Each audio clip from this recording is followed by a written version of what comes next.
Y'all know what it is. MZ Talks Boxing.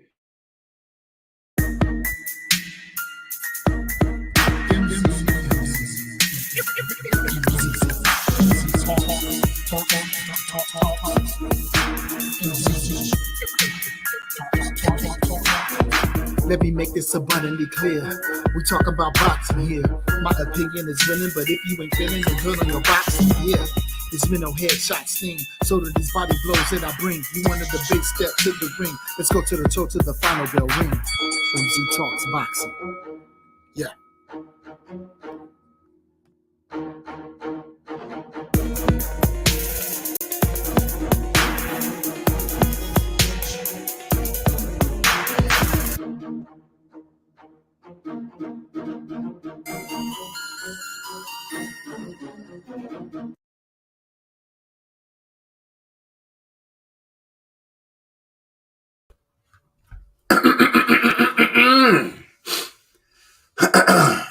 Good evening. What's up? Joseph Brown early in the house. Before I could even get through saying good evening, I got family up in the house. We're talking about what's up. Salute to you. Now, what I was about to say. Good evening and welcome to another episode of MZ Talks Boxing. That's right. Gonna give enough people enough time to get in here, and we're going to talk about the phenomenal job that Anthony Joshua did this weekend, or lack thereof. I really want to know what you guys think, how things went down. I want to talk about his slight breakdown in the ring after the fight was announced, after the results was announced. Because I'm hearing a lot of people, they have different views about what they think. I've heard some people say he might be a little mentally unstable. Just all kind of stuff. I want to see what you guys think about it. Joseph Brown, appreciate it. Bang that like button on your way in. Bang that like button so we can get our work out to other people. Now, like I said, Usyk did a great job in retaining the belts. He went in as a champion. He came out as a champion. And there's really nothing that nobody can say about it. I didn't have any confidence that Joshua was going to even do anything to stop Usyk. You know, there was always the chance of he could have knocked him out, but I didn't see that. As a matter of fact, I put money on the fight. I didn't put money down for a knockout, but I did put money down, for the fight to go the distance and for Usyk to win.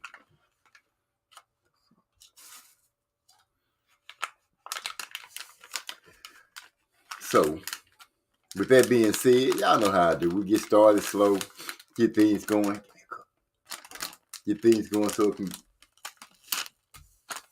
Girl, I got my daughter here, the 19-year-old. I'm telling y'all, it might be a murder committed right here on the MZ Talk Boxing Show.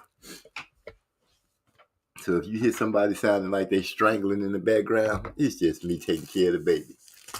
Joseph Brown say they saw the receipts. Yeah, I want to talk about those receipts, man. I want to talk about the fact that this man stood in the ring and told Usyk and asked Usyk, "How did you beat me?" Now, some people think that he was giving Usyk props, but that's not what I saw in that rant. What I saw in that rant was a guy that possibly thought he had won the fight and just was having a hard time dealing with the fact that he is not a champion anymore. I believe that he's been led along by the ring in his nose, like you do that ring for the bulls to lead them along. I believe he had been led along and the hype had been built up around him so much that he really started to believe it. And who knows? The loss against Andy Ruiz, because you keep hearing people say, he gets people hurt and he doesn't go ahead and finish him off. And I believe that's because when he dropped Andy down, he thought Andy was ready to be bait. He ran up on Andy and Andy fought back and they exchanged in the midst of things, and he got dropped. And I don't think he really wants to face that again. gun shy, afraid to let his hands go in that moment. It brings back memories. Who knows? But for whatever reason, this man is not getting on the attack when it comes down to taking care of business when he gets somebody hurt. And I attribute that to Andy. And like I've said before, I believe that if Andy had took the rematch seriously and stopped eating so many tamales and tacos and all that stuff and just living life instead of realizing that he was not just a mark in history, but the first heavyweight champion of Mexican descent. Not one belt, but 3 belts. Andy missed a great opportunity. Joshua got out there and he just looked bad. And if you can think of it being any other fighter that you could name that could have stood up and did that and it would have been okay, other than probably Canelo, please name him. Because, you know, anytime an American fighter says something crazy, it makes headlines. But you guys remember Big Baby Miller, the big baby that was on everything? Joseph Brown say that balloon burst, and we saw his true colors shining through. Exactly, Joseph Brown. Exactly. Big Baby Miller was, they was in an interview, and I couldn't understand Big Baby Miller was getting under his skin so much, and Big Baby Miller was like, you know you want to cuss, you know you want to say certain things, this and that, but you're trying to hide behind some fake image that these people put together. And like you said, Joseph, we saw the pressure get to him where this man could not hold that facade anymore. The facade broke, and his natural instincts of how he wanted to act started to bubble through. And if you ask me, he embarrassed himself. He embarrassed himself big. That I'm a gentleman and all that stuff went right out the window.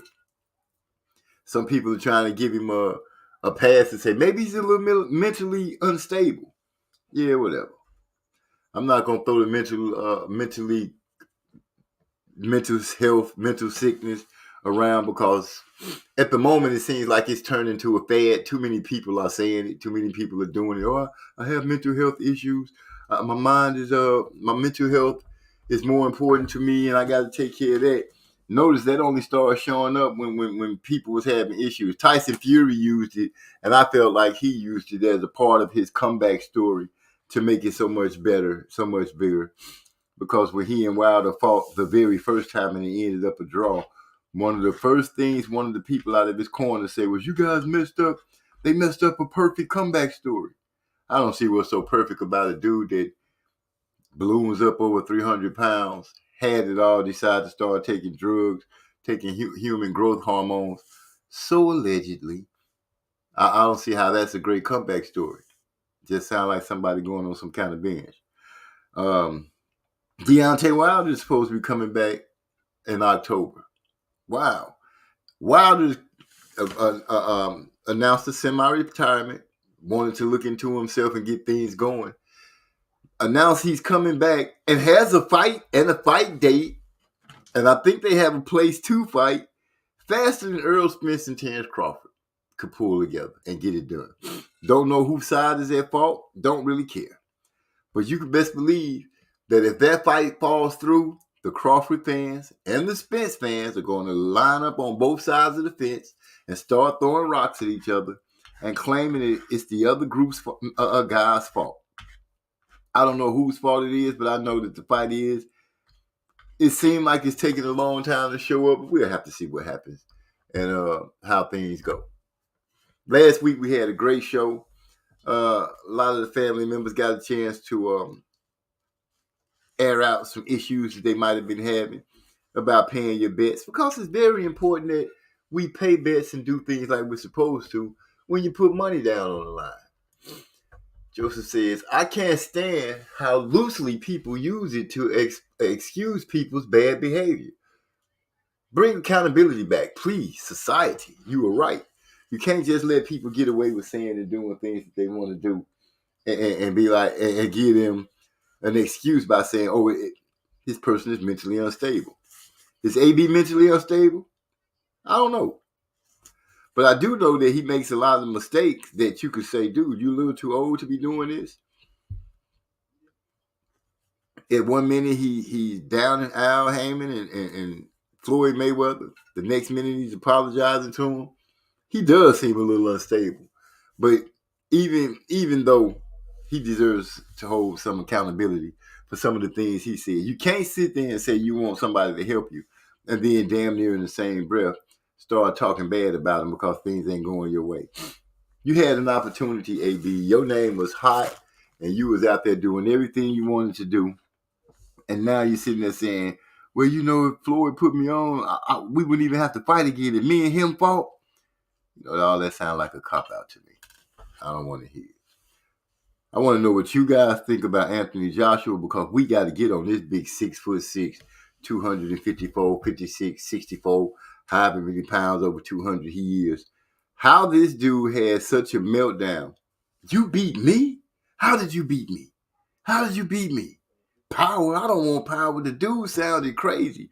But they had the mics hot at the right time so people could see and hear this guy make a complete mockery of himself. He turned himself into a big joke. Nobody had to help him. He did it himself. And then threw Usyk belts out the ring. Which brings me to the next question. How did he get his hands on the belts? He wasn't the champion going in there. He was the challenger. He had already lost the belts to Usyk. But to see him sitting there holding those belts and throw those championship belts out the ring onto the floor. I'm going to see if they're going to do him like they did, who was it? Was it Riddick Bowe that threw the belt away and they kind of like never messed with him again in that faction? I wonder how they're going to do Anthony Joshua like that. Eddie Hearn already popped up talking about how much big money he has to throw at Deontay Wilder to make a fight. Now, you know, people going to start saying, Wilder ducked Joshua. How you ducking somebody who can't even get out of a fight with his full scruples intact? Went all the way to Saudi Arabia to have a meltdown, standing up cussing. You ain't never heard Anthony Joshua swear so many times at one time. If somebody can show me that footage, I got $20 for it. Straight out the gate, I'll just shoot 20 to your cash out. And that's real. As y'all know, every time I do a show, I sit back, roll up a nice fat blunt, pour me a glass of Stella Rosa, see how the family start falling in, fight with one of my babies. The youngest one is always the one that's mainly thinking they running the house. It's kind of hot in here today. Need to put on some air. We're working on that song. Oh, Gil Cole's in the house. Salute, my brother. Salute to you. We just in here cooking on Anthony Joshua and his meltdown a couple of days ago. Now, if I'm understanding correct, I would like to know what you guys do. Do you think, one, is Fury coming out of so-called retirement to fight Usyk? And two, who believes Usyk can beat Tyson Fury? I mean, who really believes Usyk can beat Tyson Fury? We talking about, I really don't like speaking about him, but I'm going to have to bring it on up. Joseph Brown says, man throws the belts out the ring, sore loser. Then had tales of hustler speech, stole Usyk's moment. Yes, he did steal Usyk's moment. And my question is, how did he get Usyk's flag? You know, you standing up there, he just made himself look crazy. He got on his knees with Usyk. I don't know if they was praying together, if they was talking about if they was going, after the fight, have a hopscotch match or what. But I know Joshua shouldn't have had his ass down there with Usyk while Usyk was doing his thing. We got Hyphy in the house. Drop the blood clot link, man. Oh, my bad. I be forgetting, man. Y'all know what it is. Let me go ahead and put it in there. But yes, I want to hear what you guys have to say? What you put it in the chat. Let me know what you think about the way Anthony Joshua showed out. Cause for me, I can come up with a whole bunch of material about this dude and how bad he looked. It goes against everything that they built. I mean, his whole image just blew up. Just blew up right there on the internet. Were they in Dubai or Saudi Arabia, Dubai? I know they was over there with those people with those things around their head where it's a lot of rules. And this dude is out there cussing, losing their mind. Is that me? Joseph Brown in the house. Let's see what Joseph Brown has to say. What's up, Joseph Brown? Hello. What's going on with you? I'm gonna have to come back in, man. I can't hear myself. Okay. I'm hearing you clearly, but go ahead and do what you need to do. I'd like to get your word on how things is going down. Frank Warren said he talked to Fury and met with Usyk weeks ago about making that fight. Oh, good deal. I kind of had a feeling it's easy to me. Fury looking at it like this is a chance to make him a nice little piece of change. But do you think Usyk can beat him? Salute Ernest Davis in the house. Big bro, maestro, what's going on, man? Okay, we got Joseph Brown back into the studio. We're going to bring him back up and let's get his opinion and thoughts on the fight. Let's see where's the damn arrow at? Let's get the man inside. Welcome to the show, Joseph. Talk to me, my brother. Salute, first time on the show, man. What's cracking with you, man? We just sitting back, as always. We finna just sit back and have some fun and enjoy the conversation and let the wind take us the way it blows. I greatly appreciate you stopping by. It's first time you being on the show. We're gonna open up the floor and let you give us what you think. We also got Hyphy in the house. One of my favorite people to talk to on the line. What's up, Hyphy? What the blood clot? Man, what's going on with you? I dare. Walk on there. So, Joseph Brown, I give the floor to you, man. What you got to say? Oh, man.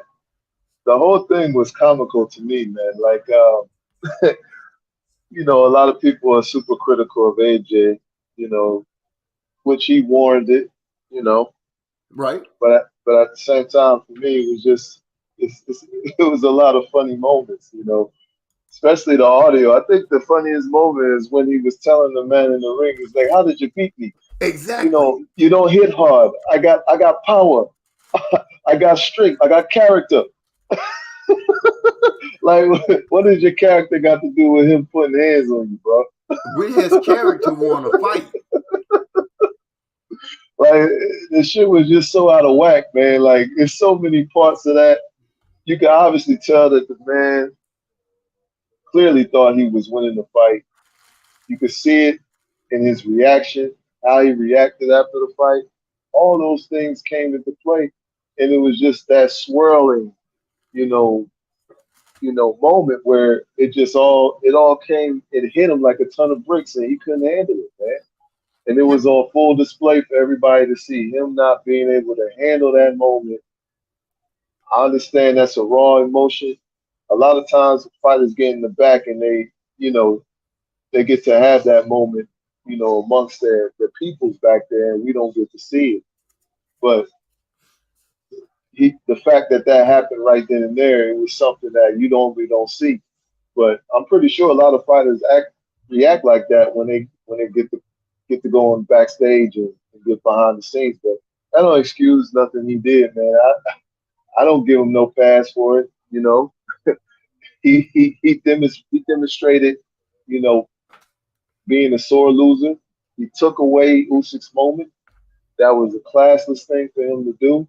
He started talking about, things going on in Ukraine, which he didn't have the depth, the lack, or the understanding to even elaborate on. Like, it was just weird, bro. Like, the man should have just allowed Usyk to have his time, speak. You know what I'm saying? Get himself whatever he had to do, throw chairs, punch a hole in the wall in the back. Whatever he had to do, come out in the press conference, get himself together, and then you know what I'm saying, then talk about the loss and how it affected him and all that other stuff, man. But Another thing, I just jumping in real quick. Another thing that took me by surprise, he broke down and started crying. well, I'm cool with that, bro. I mean, that's raw emotion. I'm not gonna be hard on the man because he cried. He wanted to win the fight so bad. I done seen a lot of guys put a lot into something and you don't get the results you want. It's okay to show that type of emotion. That means you wanted it real bad. But it's different for you to just lack, you know what I'm saying, humility after you lose. And yeah. You show your true colors, your true character, and you step all over the guy who just won. That's his moment. That's his time. He deserved that moment to be able to reek in all the accolades and all the, you know what I'm saying, praise at that moment, winning that fight. So that was a classless move on Joshua's, even though he tried to turn it around. I'm still not going to give him, props for turning it around at that moment. He still stepped on that man's moment and shit on him.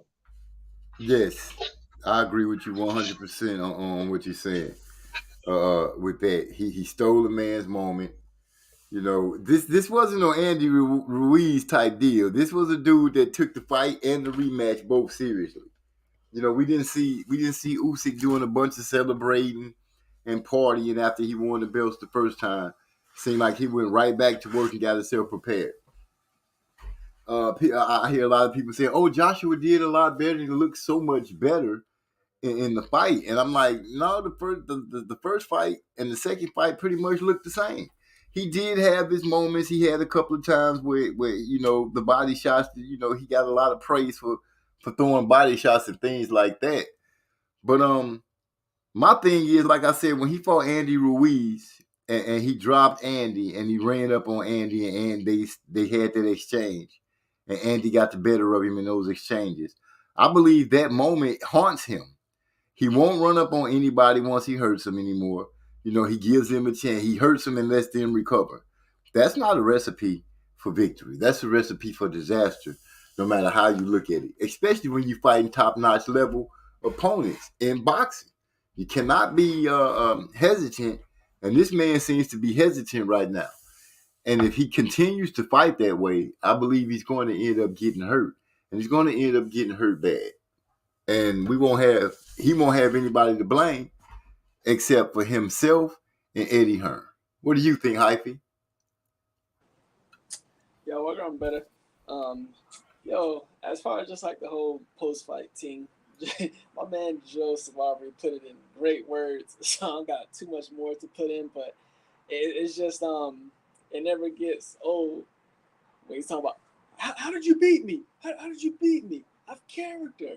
Like, that shit just never get old, blood.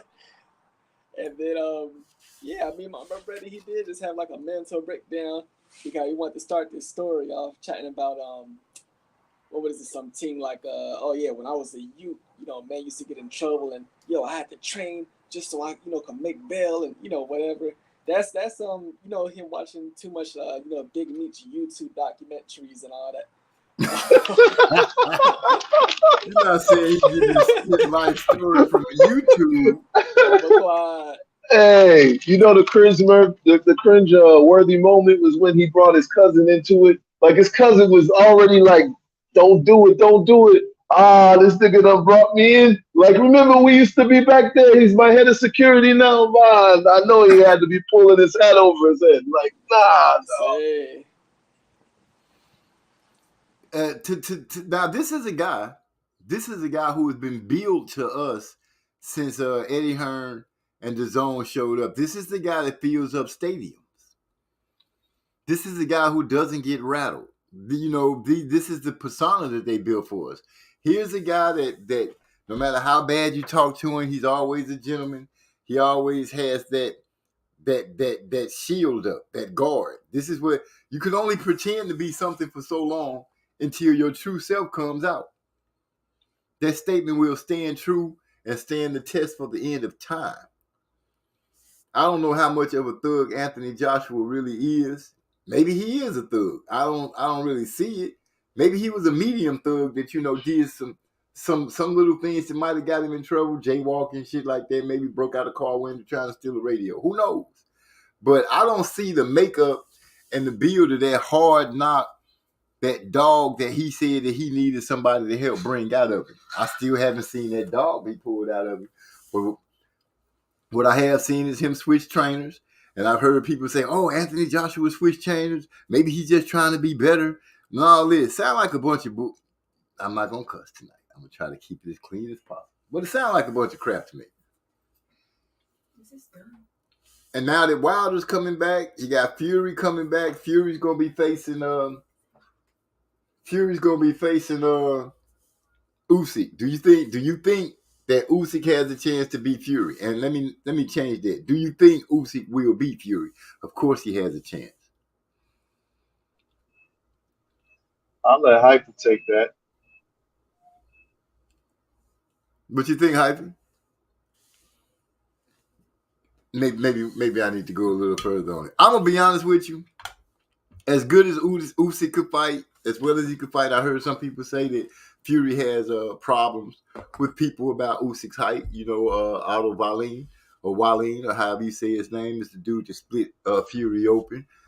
Steve Cunningham is the guy that dropped Fury.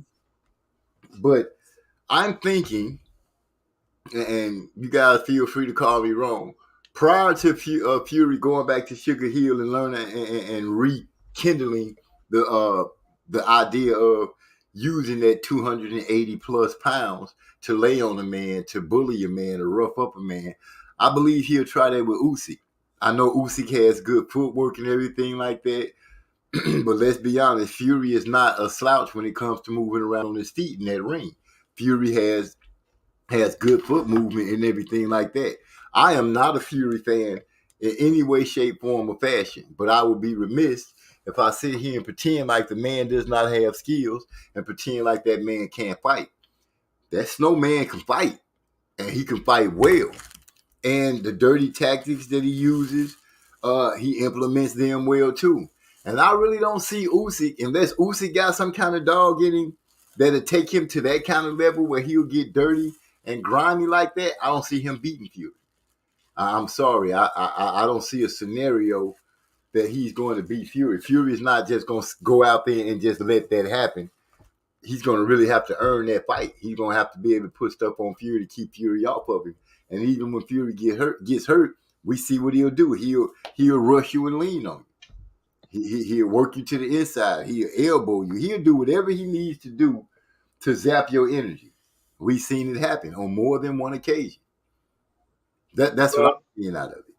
Well, what do we all say keys to victory for Joshua heading into this fight?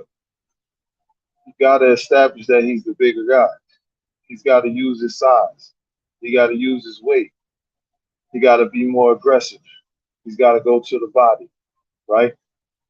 He did go to the body, right? Right. He was a little bit more aggressive, but at times he kept playing once. And I think the biggest factor for Joshua losing, Usyk is better skilled. He has more skills. He has a little bit more tools, right? But in terms of Joshua, and this is something that was a key for me when I heard him say this. He said in the interview a couple of days prior that he didn't quite know if his gas tank was. He didn't know if he would have enough gas in the tank. Yeah. So that was a major red flag to me. You going into the biggest fight of your career, and you don't know if your gas tank is going to be there. So how am I supposed to believe you going to actually be able to get the job done? You know what I'm saying? Come fight night. That makes sense. like Joshua was telling us. And when I was saying he was going to lose, his gas tank was going to let him down, because when you fight in a more aggressive style than you're used to fighting, right? Mm-hmm. And you haven't trained for that for a long enough period of time to get your body acclimated to that style, as we've seen with Wilder. What happened to him? He trained himself to do things he hasn't been doing. He bulked up, and ultimately, what let him down? His mobility and his technique and his gas tank. And his gas tank is something we don't normally see fail him in a fight, but it failed him in that Fury 3 fight. You know what I'm saying? So these are things that you have to be key on when you're looking at fights, not just the skill factor, but what are these guys saying and what are they doing? And changing trainers going into a big fight. Not everybody's Tyson Fury where they can get away with just one fight.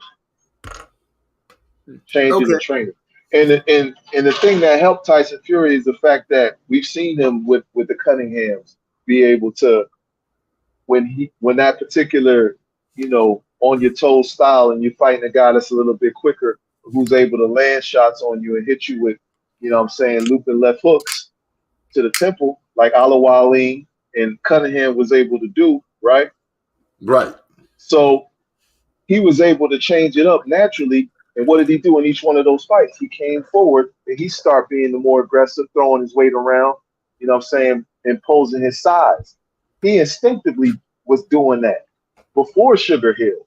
So when Sugar Hill came into the picture, that's just another dimension where Sugar Hill's like, yo, you need to be utilizing your size, your advantages more. And that's what he started implementing more. And now you see, I don't have a problem with him going into a Usyk fight because I know, and he knows, and we don't have that issue with him and saying he needs to use his size, his length, and be more aggressive and lean on Usyk, employ certain tactics. You know what I'm saying? He's got all those things.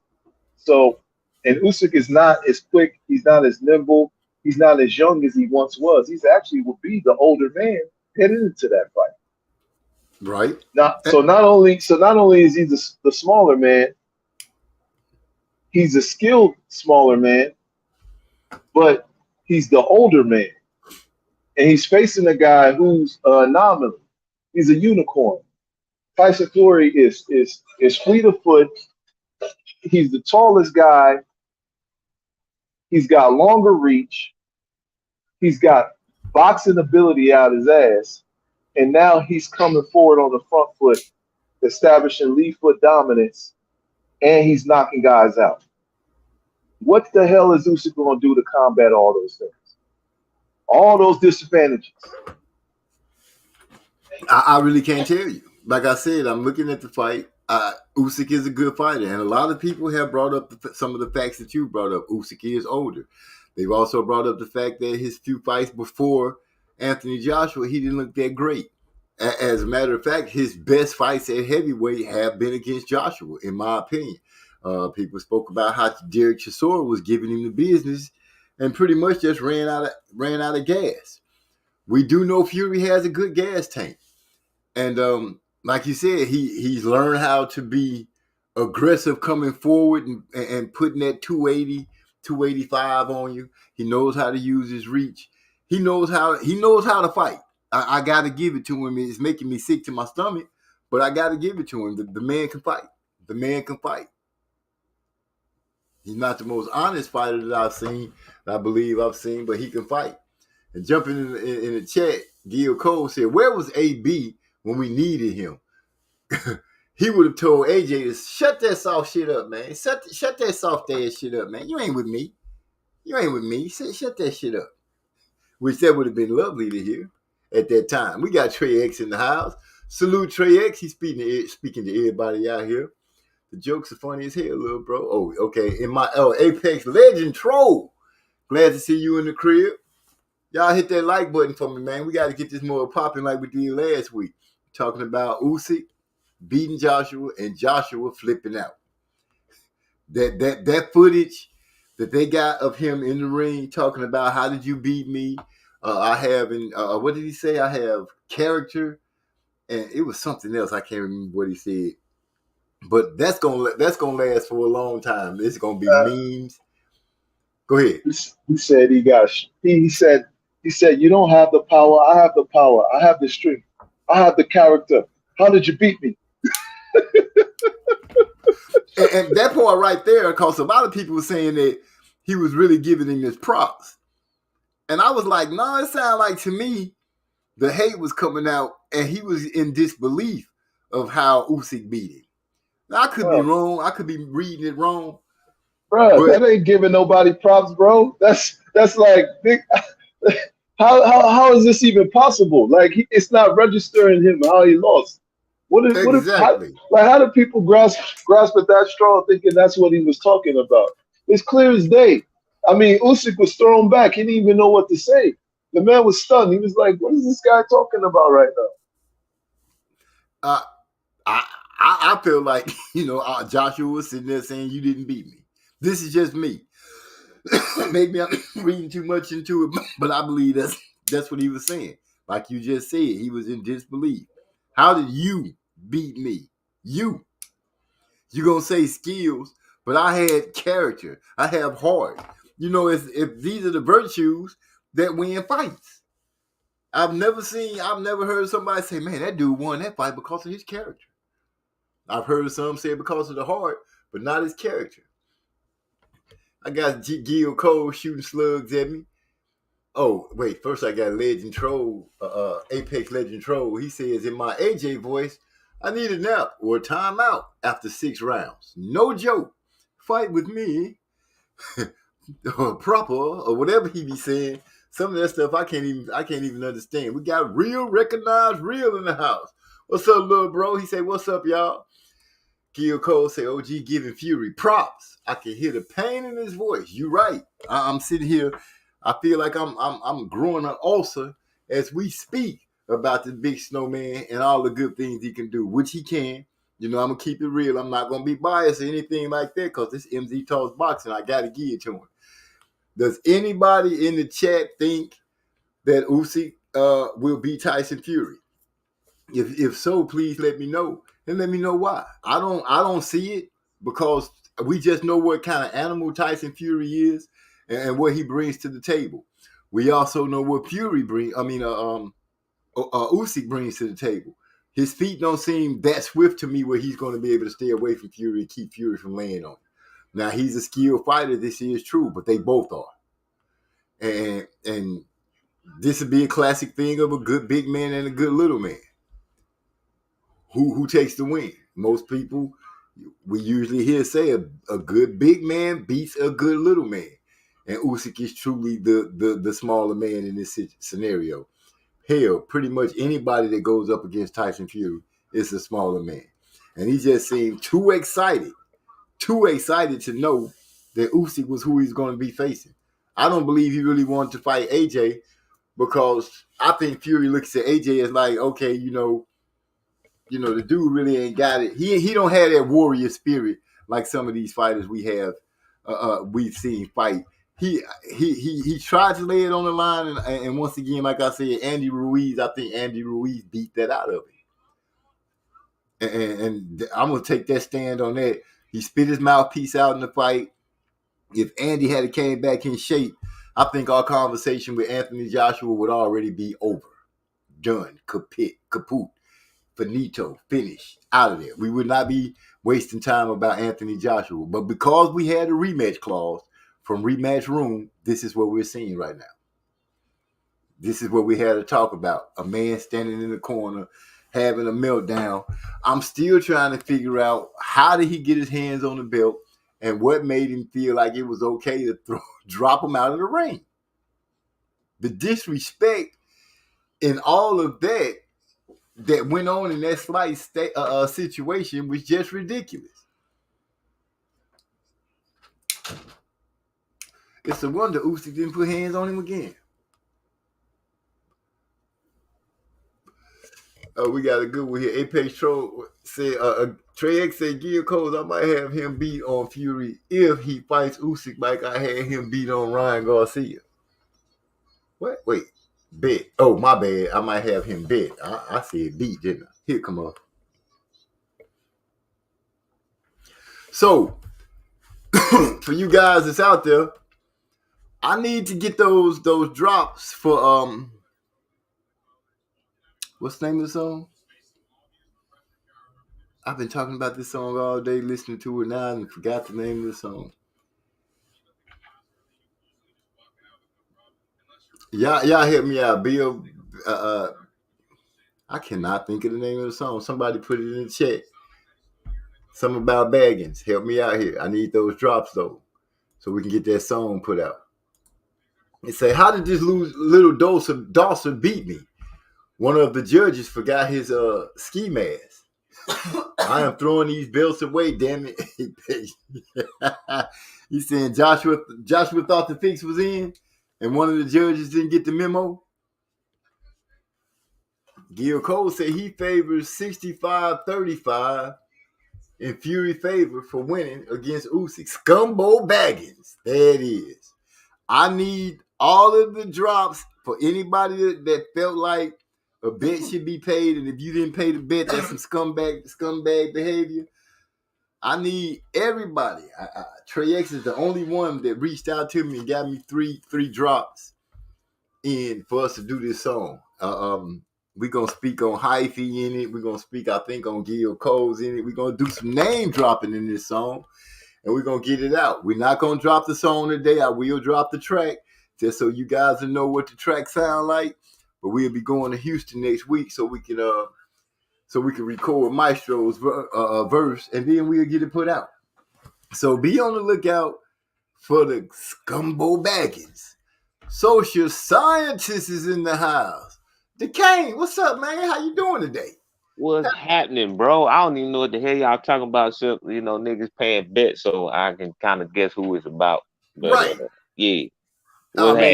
You missed last week's show. We came in. We started having a conversation.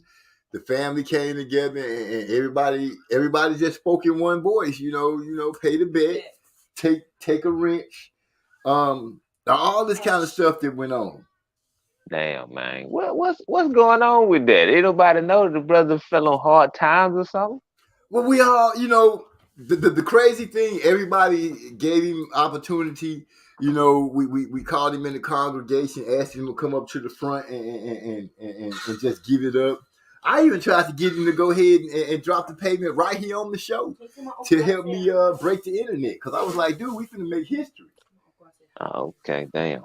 But I just couldn't talk him into it, and things went from there. It snowballed. Somebody shot the idea that we should make a song. Next thing you know, the name of the song came from Maestro, help me out. Who came up with the name Scumbo Baggins?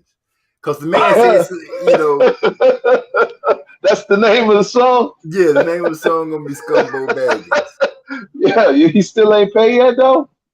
That's why the song coming out. The song is coming out because he hasn't paid yet.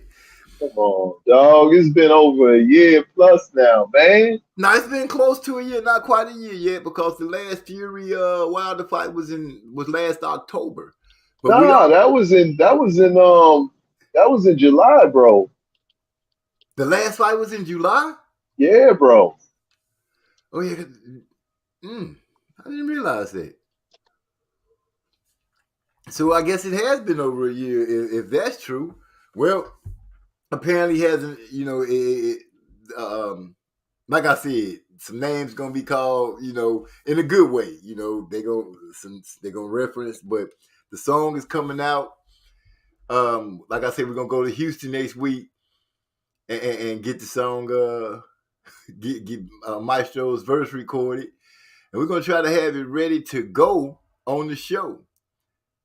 Simple and plain. And y'all gonna get a chance to let us know what you think. Like I said, I'm gonna give you guys the track, let you guys hear the track on this show so you can know what it is that we're gonna use to do the song. But yeah, we got a song coming out called Scumbo Baggins, man.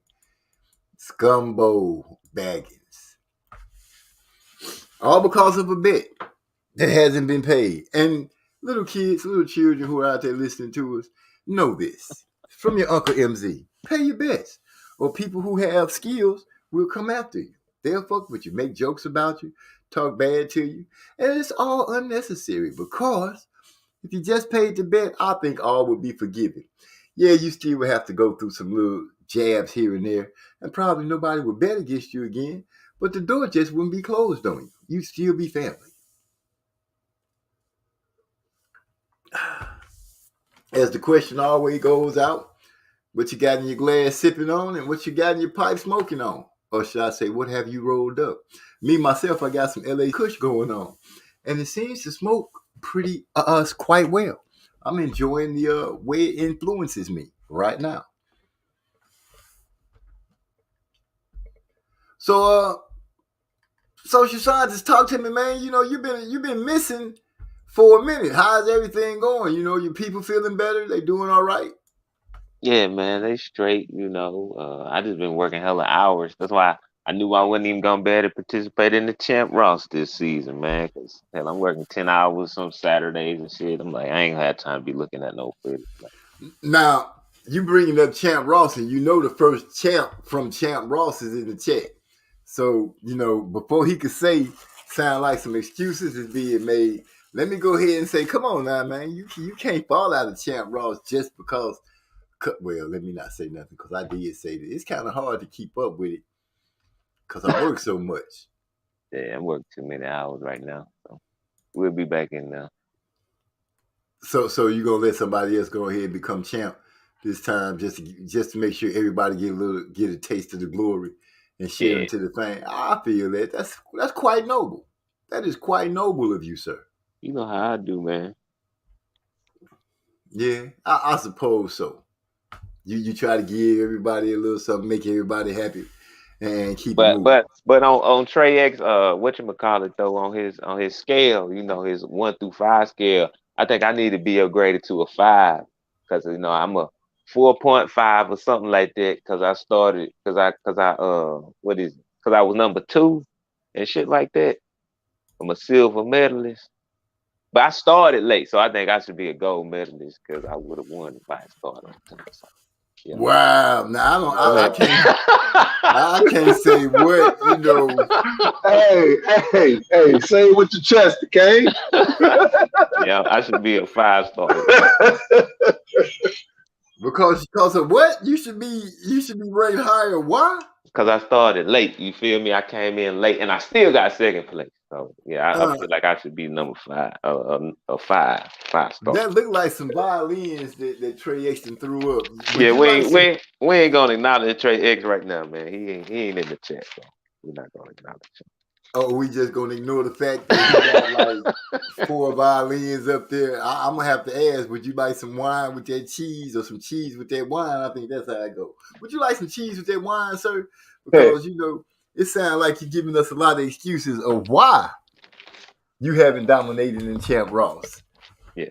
Well, I've only been in there 1 season. You know, we're gonna come back when we got less hours to work. Okay, and you say that'll be next season. I don't know if it'll be next season. Oh shoot, you sounding like some of these fighters now. Can't get it right. I don't know when I'm gonna step in the ring again. So let's speak about that. I don't know when these hours gonna slow down. Well, you getting overtime now, right? Hell yeah. That's always a plus. Do you really want the overtime to slow down? Do you? Yes. Oh shit! You the first person I heard say something like, "Yeah, take the extra money, give me my." Yeah, I want my time. Yes, I feel you. I feel you. Hey, as a matter of fact, I was talking to some of the brothers today, and we need to talk to you about working on. We need to talk to me, and you need to get together, man, so we can get some of this music that I think I can get up out of you out there. For sure, man. Just let me know. I just did. You know, I'm saying though, give me the tracks or whatever we doing. You know. Okay, I'll surely do that. Violin's funny as hell. Cry Me a River. Who sang that song? Cry Me a River. Justin Timberlake, right? Yeah. Look at Trey X talking about you trying to age him out. Ooh. So that's really what's going on. But I'm older than him, so that's that Pacquiao Mayweather argument, ain't it? Oh no, you didn't go with that one. See, I'm older than Trey X, so that don't mean anything. I know he got those voices, Gil Cole. You know, I heard him on that cartoon with Trey X. And you know, he jumped on something with us already. So yeah, I know he got those voices. Big Yes, Bro sir. said he kind of sounded like Michael Jackson in the background. I'm like, Mike, hold up, let me go back and listen to it. I heard a little bit of hoo in the background, but you know, not a lot. On what? On what? What I sound like Michael Jackson at? When we did that little when we collabed on that show me something, show you Oh, you something. played it on the show? Yeah, you missed it. Oh, okay. Yeah, my yeah. bad, man. My bad. You know how I am. We get music, we put it out there.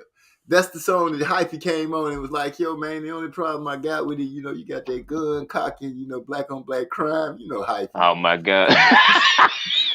This nigga. You know how Hyphy can do it, man. Hyphy be doing it. Uh-oh. We got some we speaking on a mental illness. Apex Legend Troll says, I have mental illness, uses the newest excuse. I have mental illness, use the newest excuses. Yeah, man, all these hours I'm working, man, shit is fucking with my mental health. You know what I'm saying? I gotta stay out the ring for a little bit. Oh my goodness, not you too.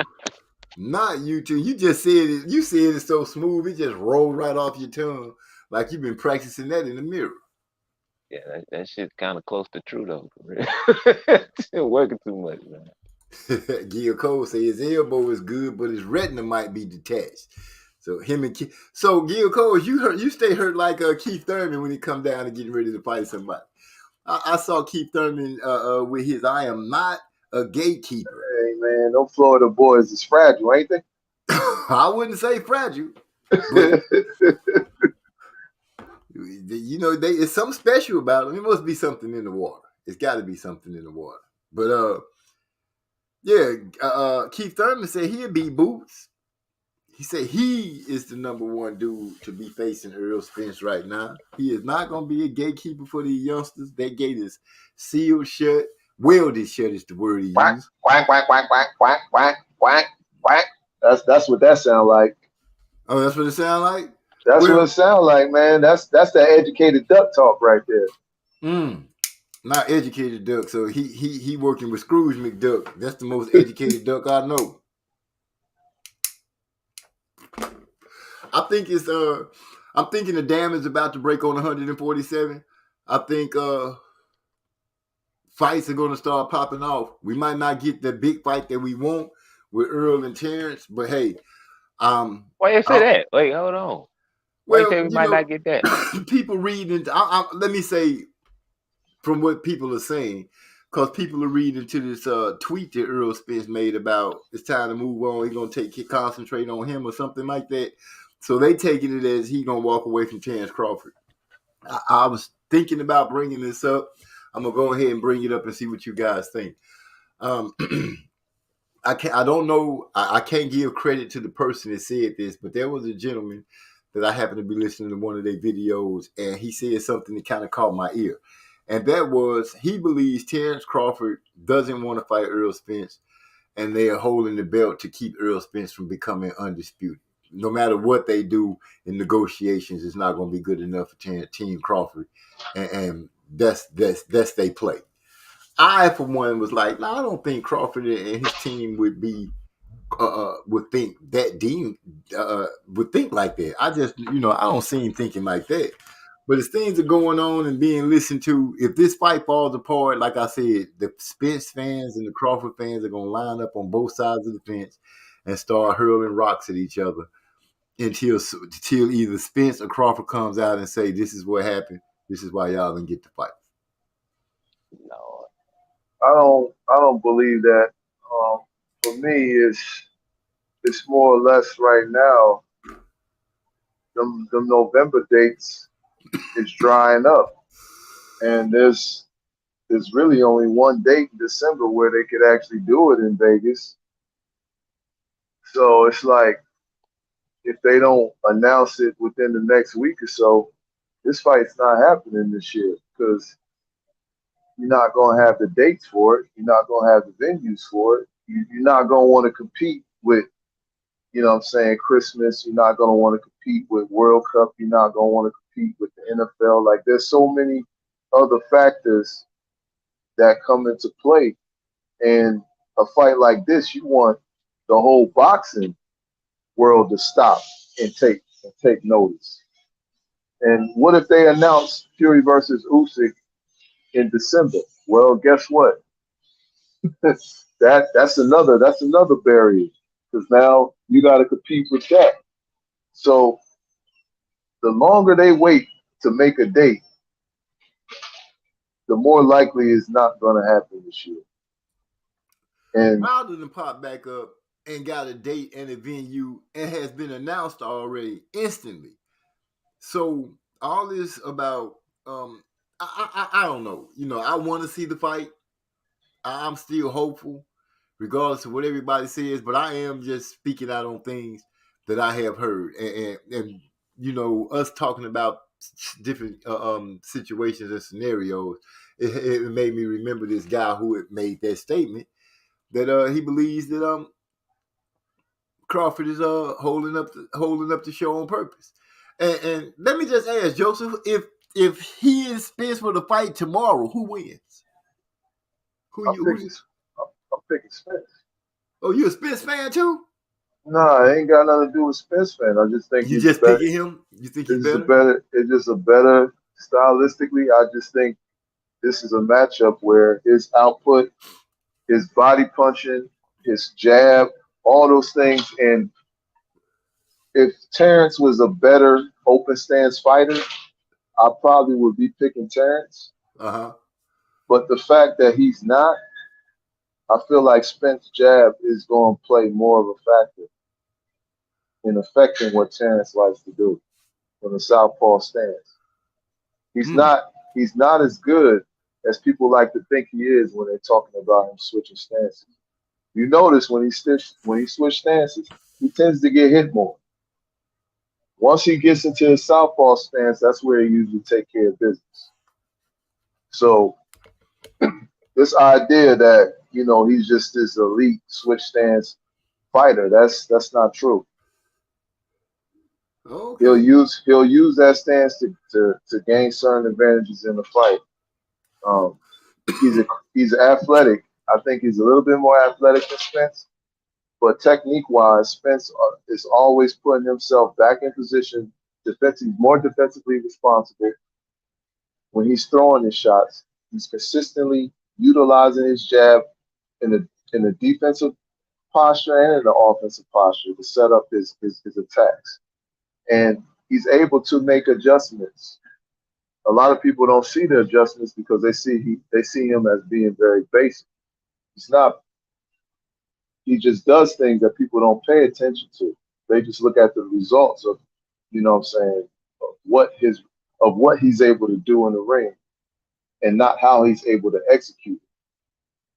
There's things that other fighters try to take away from him, but he's able to adjust and adapt and continue to still utilize his tools, which is his jab, and still be able to effectively pin guys with his off arm and land shots and not get hit. You're like, how is Spence able to land these shots and not get tagged? Well, if you see how he's utilizing his offhand in order to keep this guy arms pinned to be able to throw shots. And that's how he was able to let his hands go on the inside and catch Ugas on the inside and get open shots off the inside on Ugas. He exposed Ugas' inside game. And I think, you know, Bud is probably working on some stuff, but at the end of the day, we don't know how Bud's going to respond if he's getting constantly hit to the body. We don't know how he's going to deal with them shots. We don't know if his leg's going to be there when he's going to need him to be there. So, and he's going to get hit with them body shots. I don't care what nobody says. Is his elite counter puncher going to rescue him in those opportunities where he's going to be taking punishment on the inside? We're going to have to see. Yeah, that's why the statements is made. That's why you play the game. That's why you fight the fight, so we can get the true results. We can sit there and think about it and roll it around in our minds all day long, but until they actually do it, we're stuck in limbo. Trey X say Lawrence Williams made Gil throw the belts in the trash. Keith had on that Cash Money taking over the 1990s and 2000 white T-shirt when he was doing that interview. Even Earl Spence was talking about where he get this white T-shirt wearing mofo from. Trey got shots fired. Gil Cole, that was the enfranchised boys in my white tee. Then he said Keith Thurman is the newest Saint Lunatic. Boy, they going in on Keith. When was Keith's last fight? Against Mario Barrios? That was his last fight, and he was talking about how he stopped Mario Barrios. He bragged on the point that he had beat up a 140-pounder that just moved up. That's not a good look. And I'm not saying anything against Keith Thurman, Gil Cole, before you pull out the weapons and start shooting this way. I'm just saying, that's in his career, that's not a good bragging point. And I have to call a lie on him because he was like, Earl Spence got the WBC, a belt that I let go. But Earl Spence took that belt from Sean Porter. And they were not fighting for a vacant belt. Sean Porter had already defended that belt against Ugas. So, yeah, I think Keith might be down there smoking some of that Florida Evergreen. My thoughts. I'm just saying. So, oh, my gosh. Here go one. Gil Coles, where your heart at? Where's your character? I'm getting KOK vibes. Wow. That's a good one. I like that. Trex, what I'm saying is Earl ain't trying to fight Wilder, and I ain't trying to challenge the L-Dub in trivia. That sounds like somebody is giving up ground and just letting somebody be the champ. With that being said, I'm going to let y'all check out the way this track sound for Scumbo Baggins. Give y'all the taste of what we got cooking. Let me know if y'all can hear that.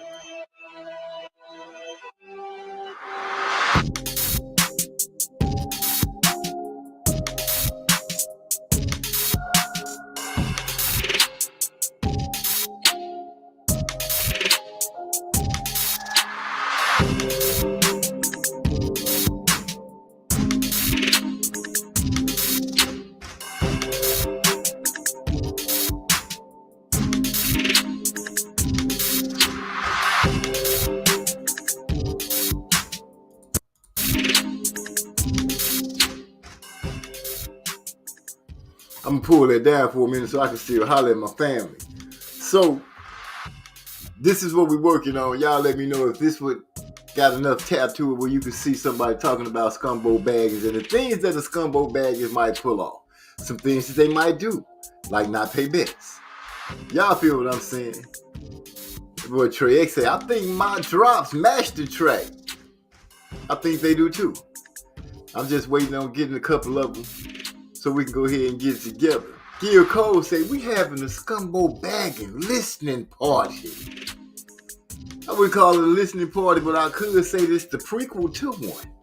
We're going to get it together. Man, y'all got to hear that boy Obese. He goes so hard on this mug. It's ridiculous. And then Maestro, hey, when we drop it on, we're going to try to have it for the show next week. I'm telling you, I'm excited. I can't wait to hit the finished product and let you guys get it. And I want y'all to know, Trey X sent me some drops, man.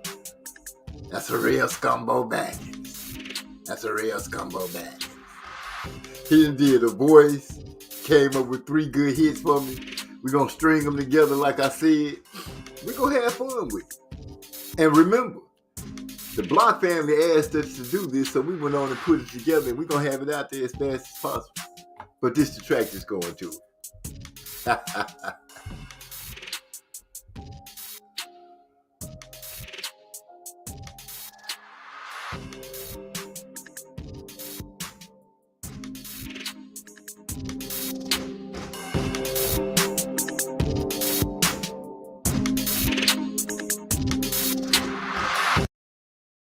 So, with that being said, y'all know what it is that we're going to be bringing to y'all. I'm ready to have some fun and get through talking about this boxing to keep things going. Appreciate the flames out there. We're going down. It said, Gil Cole said, my wife just showed me how to send the recording. Well, go ahead and give me what you got so I can get it on there because, what y'all send me is going to make the cut. Nobody is not going to make the cut. If you send it, we're going to put it in there. That you can trust and believe. And then we're going to let it go. Decane, I'm almost feeling like, oh no, I called the man name, he just straight disappeared. Dang. Call him 2 more times. You might get him back like Candyman. Man, I don't know. The way the minute I said his name, he's like, fuck that. Just, boom. I hope his internet is tight. You know, maybe he'll be back. Who knows? I don't know. I get ready to ask the man about some music, and he burnt out. They abducted the man. So I got a question. I might have an answer. Shoot. So in light of Anthony Joshua's, consecutive losses, what fight would you like to see him in? Because him fighting Wilder next is not realistic from the standpoint Wilder got to fight in October. I've heard tentatively that they're looking for a December fight for Anthony Joshua. So if Wilder was to fight on the 15th, that would give him less than 2 months to get ready for a Joshua fight. That's not realistic. So who do you think he should fight December 10th? Who would you like to see him fight December? To be honest, knowing everything that has taken place, because Wilder spoke on the fact that they did send him an offer. And for them to send the offer while he's getting ready to go into a fight was strange. I can't really say who I would like to see Anthony Joshua fight, because right now, he needs to really go and find somebody who can help him get an identity. He needs to realize who he is. He needs to be able to get over the fact that he has gotten hurt before and he lost. He needs to go ahead, like they say with basketball players, football players, and baseball players. You might have an era, but you have the great ones are the ones who forget about it instantly. Hey, I messed up right there. I don't do that no more. Anthony Joshua needs to have that. I can't really say that I am in a hurry to see him step in the ring again right now, because I'm really not. I can't say that I would like to see him against I don't want to put him in the ring against nobody that's not good, but I don't want to put him in there against a rough, rugged, raw test right now, because 3 losses in a row could be devastating, especially for him, because he's shown how fragile he can be. So at this moment, I wouldn't even put him in the ring with Wilder, because to put him in the ring with Wilder right now would be a money grab. And I would just call it as what it would be. To me, it would be a straight money grab. Well, I understand what you're saying, and that probably would be the correct move for him to take some time off. But in the world that he's living in, and the fact that the Zone just signed him to a new deal, they need to reap. Lifetime. They need to reap some benefits on their return and investment. So he's going to get back in there, and he's going to fight somebody. So, having said that, I would actually like to see him get in there with a Dillian White again. Really? On that tentative date, that'd be a decent fight for him to fight Dillian White. And then the winner of Dillian White and the winner of Helenius and Wilder could fight each other. That would be a big fight. Right now, we just I don't know. Right now, we just gonna have to see what's cooking up, because we can't forget about the younger crop of fighters that's like hovering right below them. It's almost as if the heavyweight division went on a slight pause for a second. But we can't forget about what is it? Jared Allen, is it? What's that guy name with the little brother that's like in Tank Man division? Jared Big Baby, that young guy, he's still floating around out there. Well, he's got a fight this weekend. Yeah, so I heard he's gonna be fighting this weekend.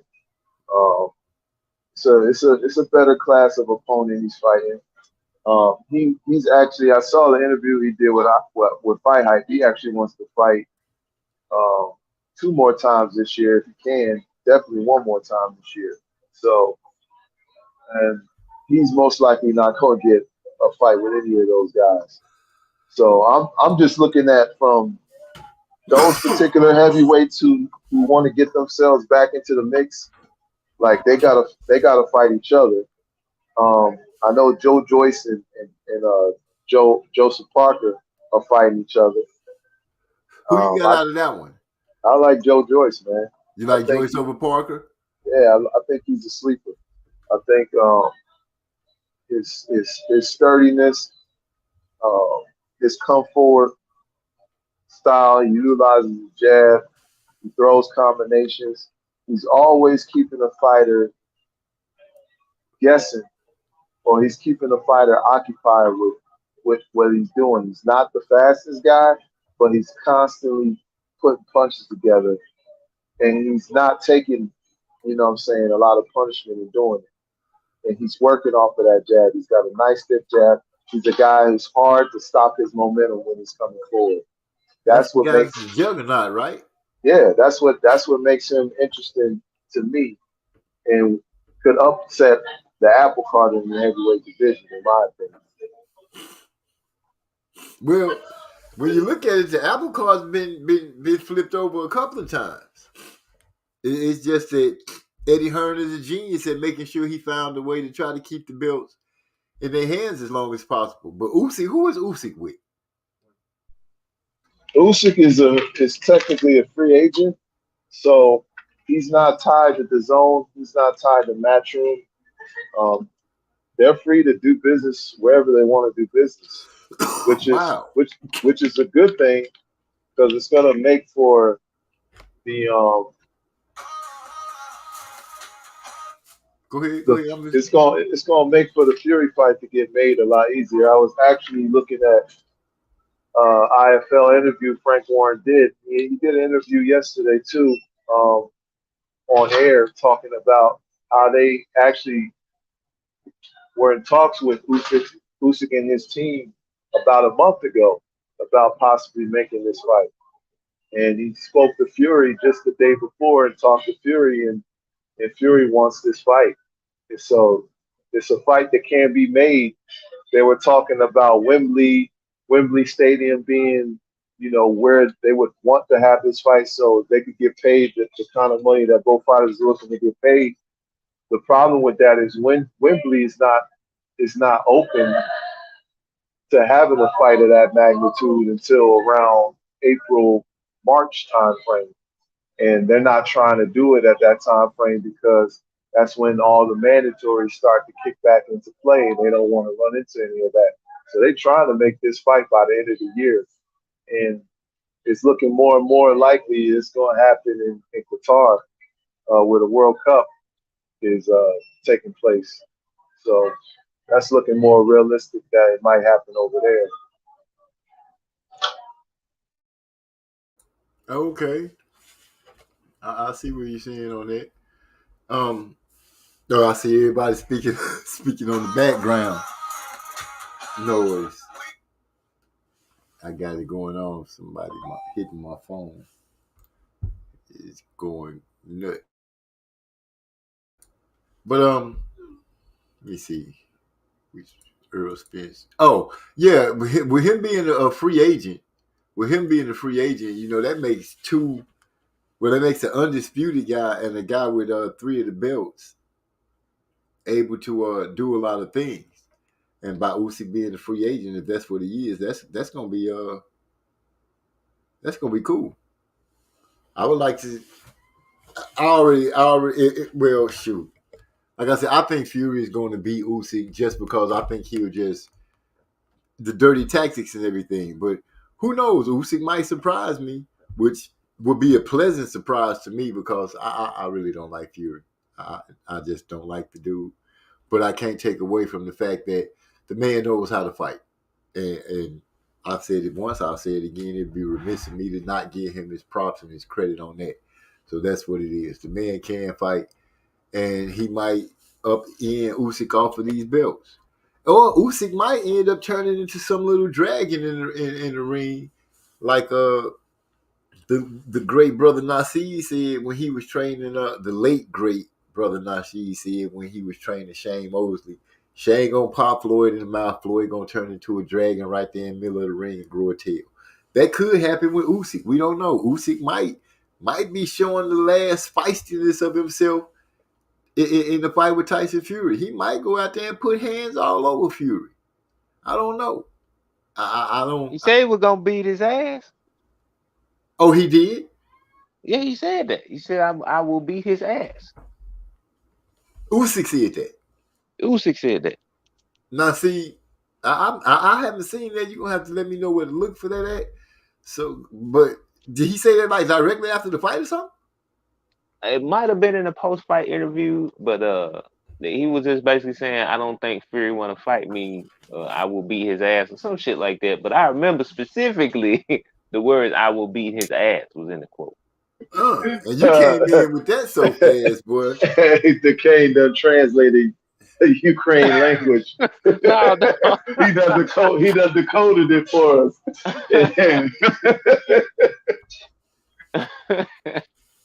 I mean, you came in here quick with that information, but that's what's up though. Now, I'm gonna have to. I have to look at. I have to look at Usyk and really try to see what he does or what he'll be able to do, because I know what Fury has. We know what the tactics. We know that Fury is bound to do anything in the ring. We just know that. You know, we know he'll put you in the headlock and punch you. We know he'll put you in the headlock and choke you, lean you on the ropes and punch you, hit you wherever his gloves land. We know this. We don't know. We haven't seen Usyk have to deal with anything like that and situations like that. So I would have to really sit down and try to pick Usyk apart, not in a bad way, but a good way, because hearing you letting me know that he said he'll beat Fury ass, it adds a different thing to me, because I've always seen him just smiling and happy go lucky. I've seen a couple of sides of Usyk. I've seen a real psychotic side of Usyk where he has this look, this possessed look. I've seen him joking. I've seen him have blank looks. Usyk is an interesting guy in terms of you don't quite know what you're going to get from him. In terms of when you look at him, he doesn't look like much. But then when he gets in the ring, he displays world-class ability. He also has a tell. Believe it or not, Usyk does have a tell. And if he does that against Tyson Fury, that tell is going to get exposed. And it starts with he does a foot feint where he comes forward and he's trying to throw his jab off his lead foot. And when he does that, he brings his head to the side, which allows his head to be right on the center line. He leaves his head on the center line. It's a tell. And if you watch enough film on him, you'll see him do it. Now, he's been able to get away with it, but a guy who's smart like Tyson Fury will be able to pick up on it, and it could spell a lot of trouble for him. So there's a battle of the feints. Who bites on who feints? And we all know Fury is just as good off, the lead foot feints as Usyk is. Both guys use movement, use feints a lot. I don't think Fury is going to be mesmerized by Usyk's feints. Yeah, Fury is a feint son of a gun. I'll give him that, the old 3-step that he got. Can't stand that man, but I gotta give him his props, and it's bugging the crap out of me. Somebody, Apex Legends, say the Mike got mental health issues. That's a good joke there. That's a good one. They killing us on the background. I used to be notorious for it. And then Decane, I'm surprised that he's so quiet. So Decane, I know you said you heard Usyk say that he gonna beat Fury's ass. But what do you think?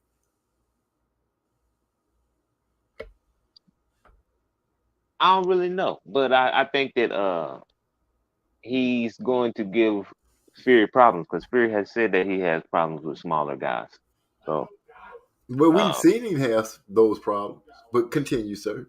right, and he got dropped by Steve Cunningham and what's his face? Otto Wallen fucked his face up, and Otto Wallen ain't the boxer that Usyk is, and he about the same height as Usyk, so I think he gonna have some problems with him. And the way he acting about fighting Usyk. First he said he would never fight Usyk, even if Usyk beat Joshua. Now he's saying he want 500 million to fight Usyk, and you got to break out the checkbook and all this shit. So I mean, the way he act like he's scared of Usyk. So we'll see. I think Usyk gonna give him some problems though, for sure.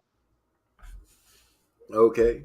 Like I said, I'm gonna go and I'm gonna have to look deeper into Usyk because I seen that I guess you say the psychotic look, which Trey X said schizophrenic microphone got everybody hearing voices. Well, y'all cold with it. What I call happy go lucky, I guess that would be the schizophrenic part. But I do like the way Usyk trains. I do like his personality and things that I've seen from him when they were with the first fight, how they follow around. You know how they go into the background with him with the cameras and stuff, and just hearing little things about him and how he likes to fight and try to get better.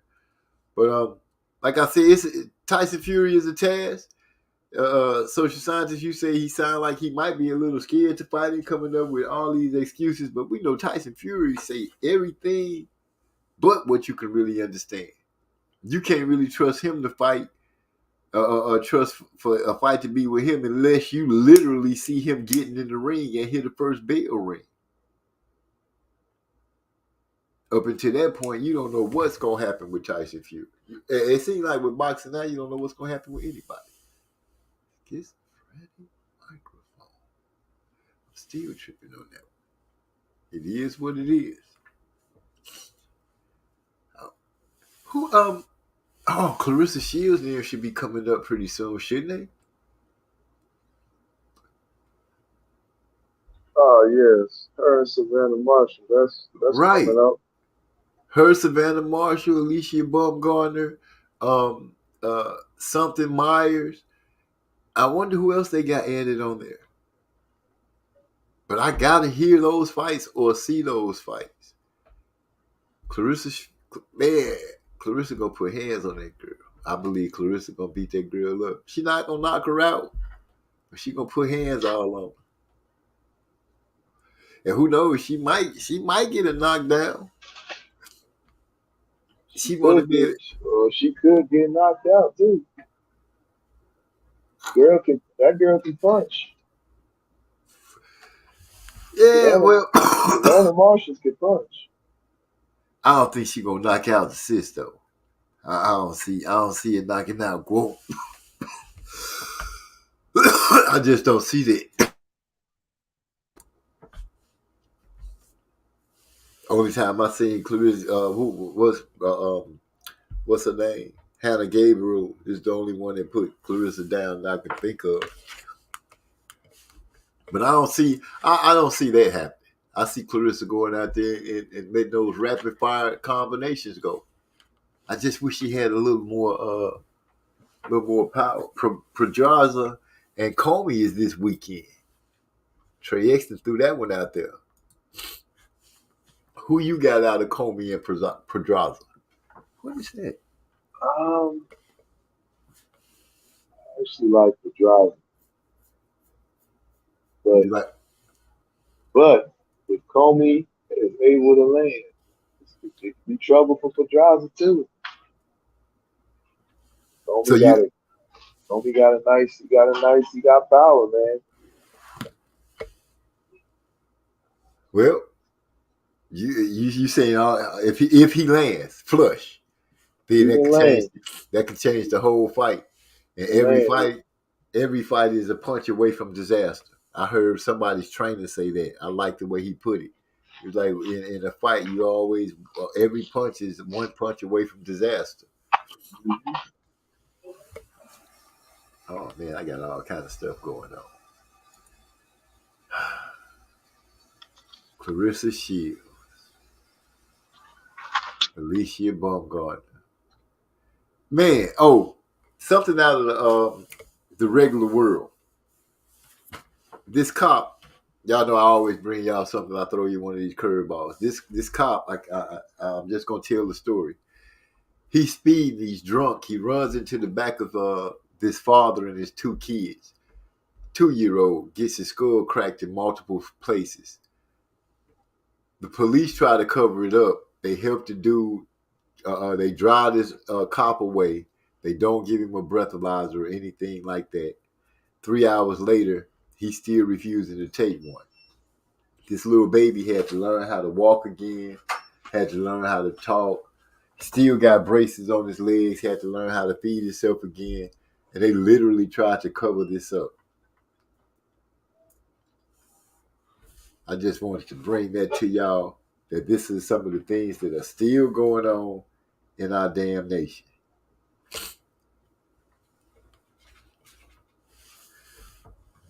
What's up, Kamuff? Y'all give me a second. I'm going to go ahead and drop one. Oh, wait a minute. Who you got? It said, I'm leaning toward Pedraza for a number of reasons, but I don't see a major advantage on either side except for Pedraza's amateur background, which he hasn't lived up to. These are words from Trey X. And that's something that's surprising. Somebody to have a background that they haven't lived up to or doesn't show that they are what they are. Salute to Derek Bailey is in the house. And since y'all in the house, let me go through the background because I know we're supposed to play some music. And I got to hit y'all with something every so often. So I'll hit you with what's coming out on September 15th. And this is called High Noon.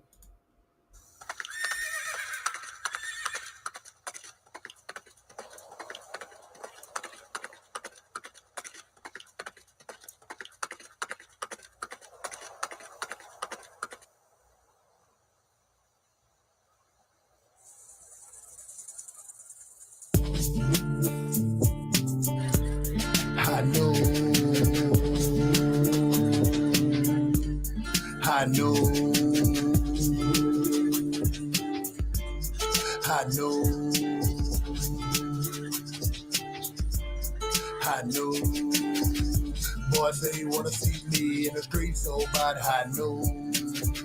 He made that river we were drinking in the kitty cat saloon. Dude got mad cause the dame chose me, I'm just drinking in the cut. Could it be the size of my boots that made her wanna say what's up? Looked at my partner with a smirk on my face and I shook my head. Tomorrow at high fucking noon, somebody ass gon' be dead. Where's my hat? I done got fucking mad, ain't gonna get no fucking sleep. Because of this fucking toad sucker done call me out in these streets. Got up early next morning, sent a message to my bros back home. Teller said, well, first I spit on the ground, and I said, who's gone? He asked, what's the message? Then I said, I'm sorry, I know I said I'm coming home soon. But I'm gonna be on the run, about to kill a toad sucker at about high noon. High noon. High noon. Playing my guitar, sitting in the back with my head down low. Running on Joe, say single to the bar, keep saying some more. I'ma tell you a story about the kitty casserole. This is how it goes down. You got you some paper and you trying to come cheat, yeah, the girls let them move around. Now everyone knows how the story goes.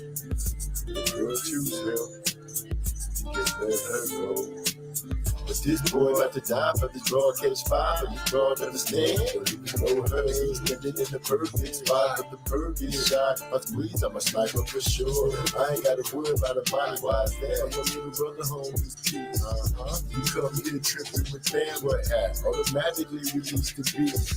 I heard my big bro say I'ma give you what you want, what you want. On the Marlboro, have your punk ass out in front, out in front. Tell your mom that her son will catch that at the highest time.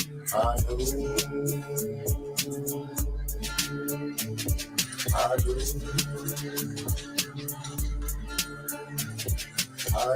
Sitting behind the bar with a shotgun and some legs. Let some shit pop off in my spot. Somebody really getting with kegs.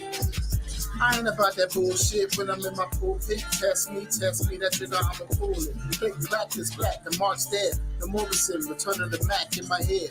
Quick tempered, ill-mannered, but still managed to be calm with an intent to cause damage. Your lifelines like a grapevine, cut at any time. Stop on your remains, called a blood wine. It's not a preview, but a spoiler. Burn your remains, toss you in the boiler. Big bro, plugging on strings, scope and low key, hoping these fools keep poking the beast. But Maestro be a Maestro, gave his op to high noon, preservation of his life. So loved ones will know that he gon' rest in peace. His cow was running off at the mouth, his dangerous bitch to be extinct soon. So this your last meal. Get your girl, have a drink, cause this your last thrill. Your girl chose him, I think you should've let it go. It's just another love knockout, technical. But I get you though, pride is emotional. And downfall is normally where the motion flows. 6 feet deep with a tombstone and a single rose. Your near future soon to be exposed. I knew.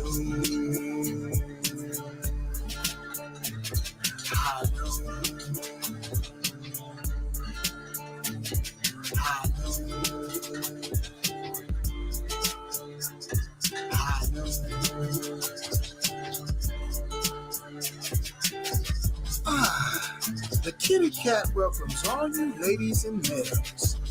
This is the last call for alcohol and the last bell for tail.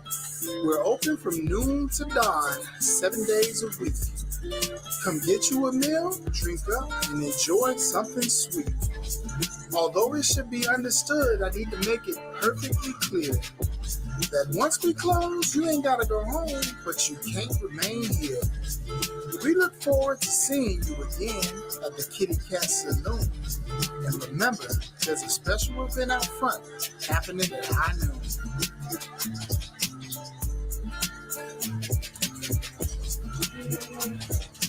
Oh, High Noon coming out September, 16th? You heard it here first. That was the song that y'all asked for. You got it, called High Noon. Right here on MZ Talks Boxing. Eric R in the house. He said, working family, salute to all my brothers. Salute back at you, man. Glad you was able to pop in. Make sure y'all hit that like button to keep things going. Salute to Eric R. Salute to Eric Bailey. Salute to everybody in the chat. I see Hyphy done pop back into the house. That means if he popped back in, he got something he wants to say. I know. You know, that's my jam right there. Hey, that's Big E's brainchild. That's his brain baby. He put that one together, made it come out like that. Gil Cole say, that's my ring walk for this week's champ Ross. Oh, shoot. We got Real Recognize Real say, Track Titans, what's up? Big Bro say, yes, sir, play your cipher. We're going to throw that one out there, too. We got somebody asking for a song. We're going to go ahead and get your cipher lined up. There it is. And y'all know what it is. We sit back. Hyphy, what's up, man? You pop back in. You got something to say real quick? Go on and bless the people with your knowledge, man. Come on. Let it go. Nothing. No, just come on here and give us the strong silent type. And that's just how I go. Well, I'm glad everybody tuning in and kicking in. Still haven't really heard too many people give me their opinions on Anthony Joshua. It seems like I'm the only one that spoke on that situation. This man just couldn't hold being a fake person anymore, and that craziness popped out. But I don't think he's crazy. I just think that, man, that dude just tripped out. Here we go with Yo Cypher. Yo.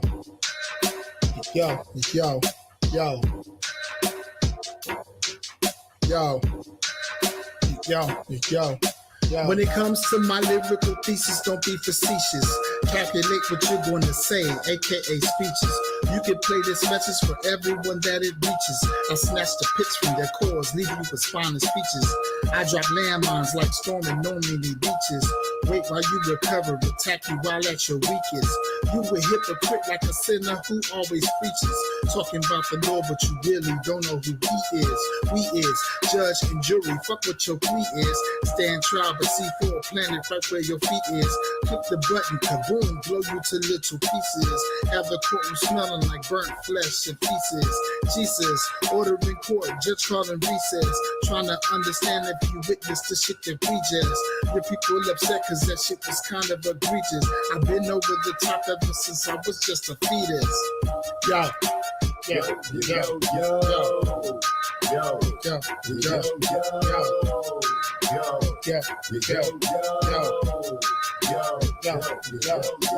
I hear that they've been practicing to spit it automatic. Understand that you're practicing when you already got it. When they claiming that they better if you're writing, then it's no. It's 21 plus, we gon' finally let it go. Damn, Z, always understand this for the family. These niggas out here weak, and ain't no way that they can stand me. Plan B, always recognize and never hesitate. You listen to the track, open your mouth and hear detonate. I am Michael Myers to every MC. I am Halloween, Texas Chainsaw in the cipher, leaving cerebellum displays the predator. You ain't ready for what I'm ready for. It's whatever, bro. Rest in peace to my competitors. Live from the gas chamber, my mind so fucking tangled. Take one of these fucking rappers, hang them high and watch them dangle. Cut the fucking rope, and if he twistin', he get strangled. I control the MIC, and you can't fuck with me. No, not likely. Do not give a fuck if you don't like me. This is strictly for my niggas like 2PAC. I'm colder than the polar vortex, chillin' in the AC.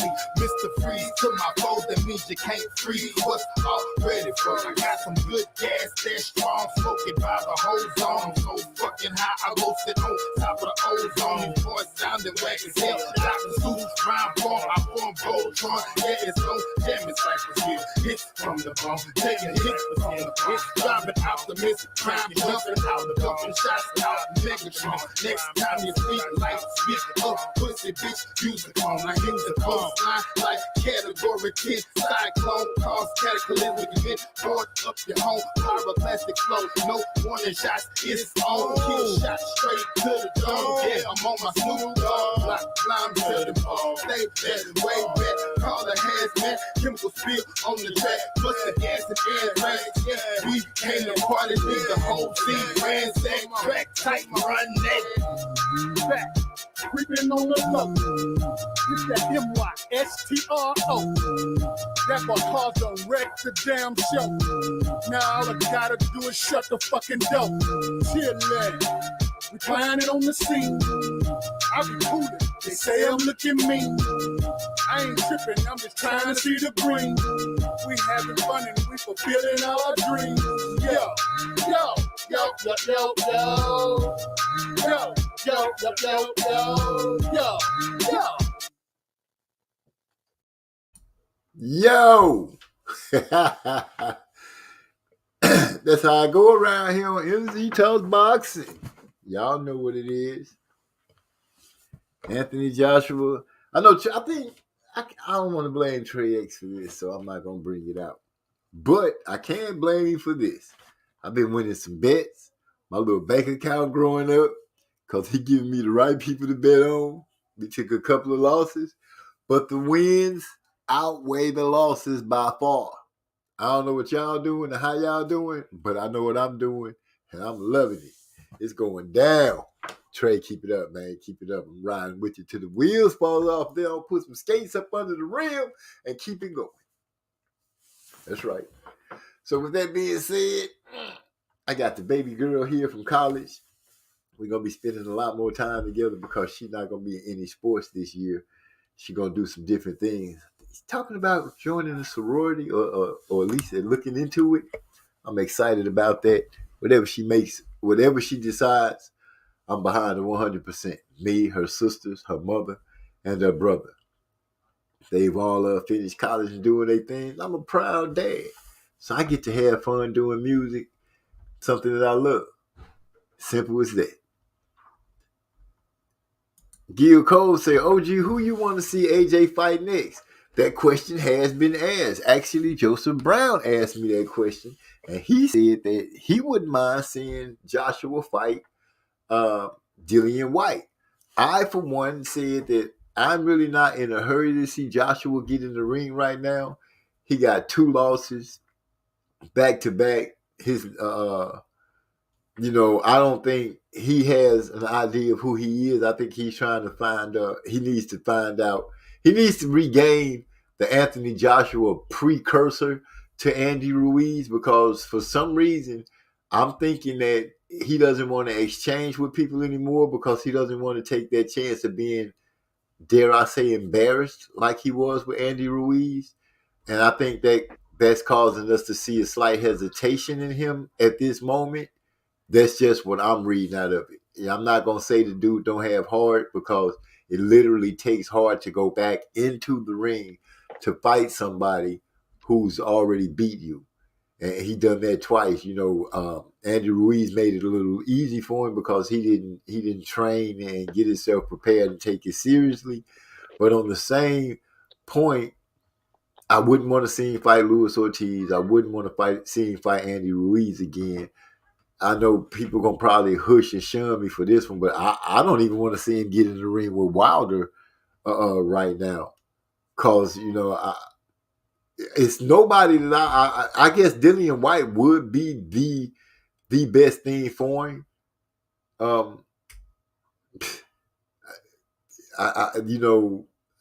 Not to call Dillian a soft touch, but I think Dillian is just slow enough that, Anthony could probably try to get himself back together. But I don't know. I don't see him getting out of that mental cellar with the situation that's going on. I don't know how you get out of that. How do you psych yourself up to say, oh, just because this situation happened with him doesn't mean it's going to happen again? How do you get he doesn't have that great memory like the great ones. Can I add something in there on that? Please do. Yeah, man. In the rematch against Usyk, in the 12th round, about 1:45 left on the clock, Joshua should have at least dropped Usyk. He probably could have stopped him because he rocked Usyk, and Usyk, he fell back on his heels and leaned forward a little bit, and it took 2 or 3 seconds for him to get his bearings. But Joshua didn't jump on him. And I'm like, man, he's still tentative from that Ruiz knockout. But man, he got to learn how to go in for the kill and not be tentative like that. I just want to add to what you're saying, because I saw that actually happen in the Usyk fight. He could have at least dropped Usyk and probably could have stopped him in the 12th round. Right. And remember, he used to step to people once he got him hurt. Prior to Andy Ruiz, where he would step right up to him and go ahead and get him out of there. But I don't know if it's embarrassment or what that's causing him not to go ahead and step to people once he get them rocked. But as long as he can't get over that hump, I don't see him making a serious run at the belts anymore or anything like that.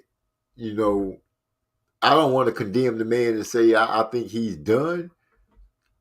No, he's definitely not done. But I want to see him fight Joe Joyce. Fuck it. Put him in there with Joe Joyce. But okay. I guess I have to see him fight again. Joe Joyce or Dillian White. I guess either one of them. But if we start seeing a pattern where this dude can hurt somebody and then don't do it, that's not going to be good for him, and he could end up hurt. Yeah. It's not he's not a failure. I give him that. He's not a failure because he's rich. He did blow up. His name did become a center of attention in some kind of way, shape, form, or fashion when it comes to boxing, even if it was just tied to Deontay Wilder and that fight that never came to be. But I'm not so much of a person that just want to see him fight that I would want to see him out there in a warrior sport with a shield that's made out of a cardboard and do, I just couldn't do no fighter like that. And I want to make sure that this dude is at least ready, because, like I said, he go out there want to get against somebody who has some kind of aggression. I don't think it's gonna turn out good for him. Yeah, I feel you. You can't keep hurting people and keep letting them off the hook, because at some point they're gonna end up finding a way to knock you upside your head. Yeah. Eric R said it's a close climb to the top, slow climb to the top with my stablemate Trey X. Don't know what they're talking about, but I do know what Trey talking about. He said, I feel like I'm going through withdrawals because they haven't released the fights to bet on this week. Oh man, wait a minute, they can't be slowing down the money like that. Eric, we in the 20s. I'm just going through here. I thought Derrick James would have been a great guy for a guy like AJ. I know he got his hands full. I don't think nobody's gonna be able to teach him past that situation. This is something that he's gonna have to overcome in his mind. I think this is a mindset that came up in blocking AJ. I think gonna help him as a sports psychologist at this point. There you go, somebody like that. You know what I'm saying? And you don't know how long that's gonna take, and that's all gonna be digging into his career, his fights. You know, I'm just saying. You know, you do want the best for a fighter, and you guys know I'm not an AJ advocate. You know, I'm a Wilder guy. You know, but as a man, seeing that this dude is set up like this, I just can't want to send a boxer out there and be like, you know what, I don't care what happened to him. I can't do that to the dude. So yeah, I don't really want to see AJ going back to answer the question about who I would like to see him fight. If I had to just watch him fight because he gonna make a decision to do it to prove to everybody that I'm still AJ, Joe Joyce or Dillian White. Dillian White out there, you know, just slow enough, still got some power, but just slow enough where AJ can, I guess, build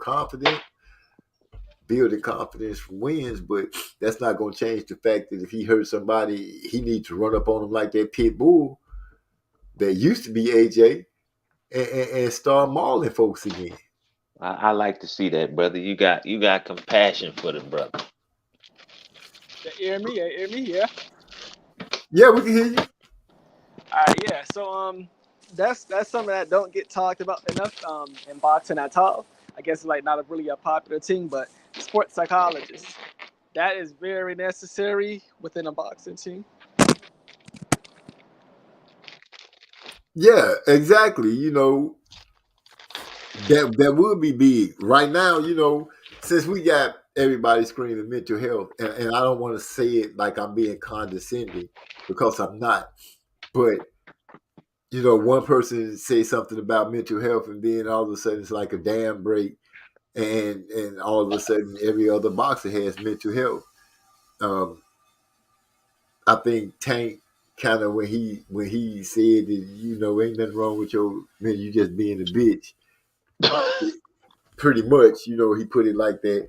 And he came back and backtracked it because he didn't want people to think he was talking about AB, and AB was the only one at that moment, presently in that little group thing, that was talking about mental health for the reason why he pulled out the fight. Tyson Fury was the first one. And you know, medically, you know, if you having mental health problems, I'm just wondering what kind of doctors have these guys seen and say, you know what, this is mentally healthy for you to go out here in this ring and still fight. Let's be honest, man. For anybody to decide that they want to get punched in the head as a profession, there's got to be some level of mental problem. Because that's just not normal. It's not normal for anybody to want to do that. So, well, I wouldn't say that, because, you know, you got some people that just like to feel that pain.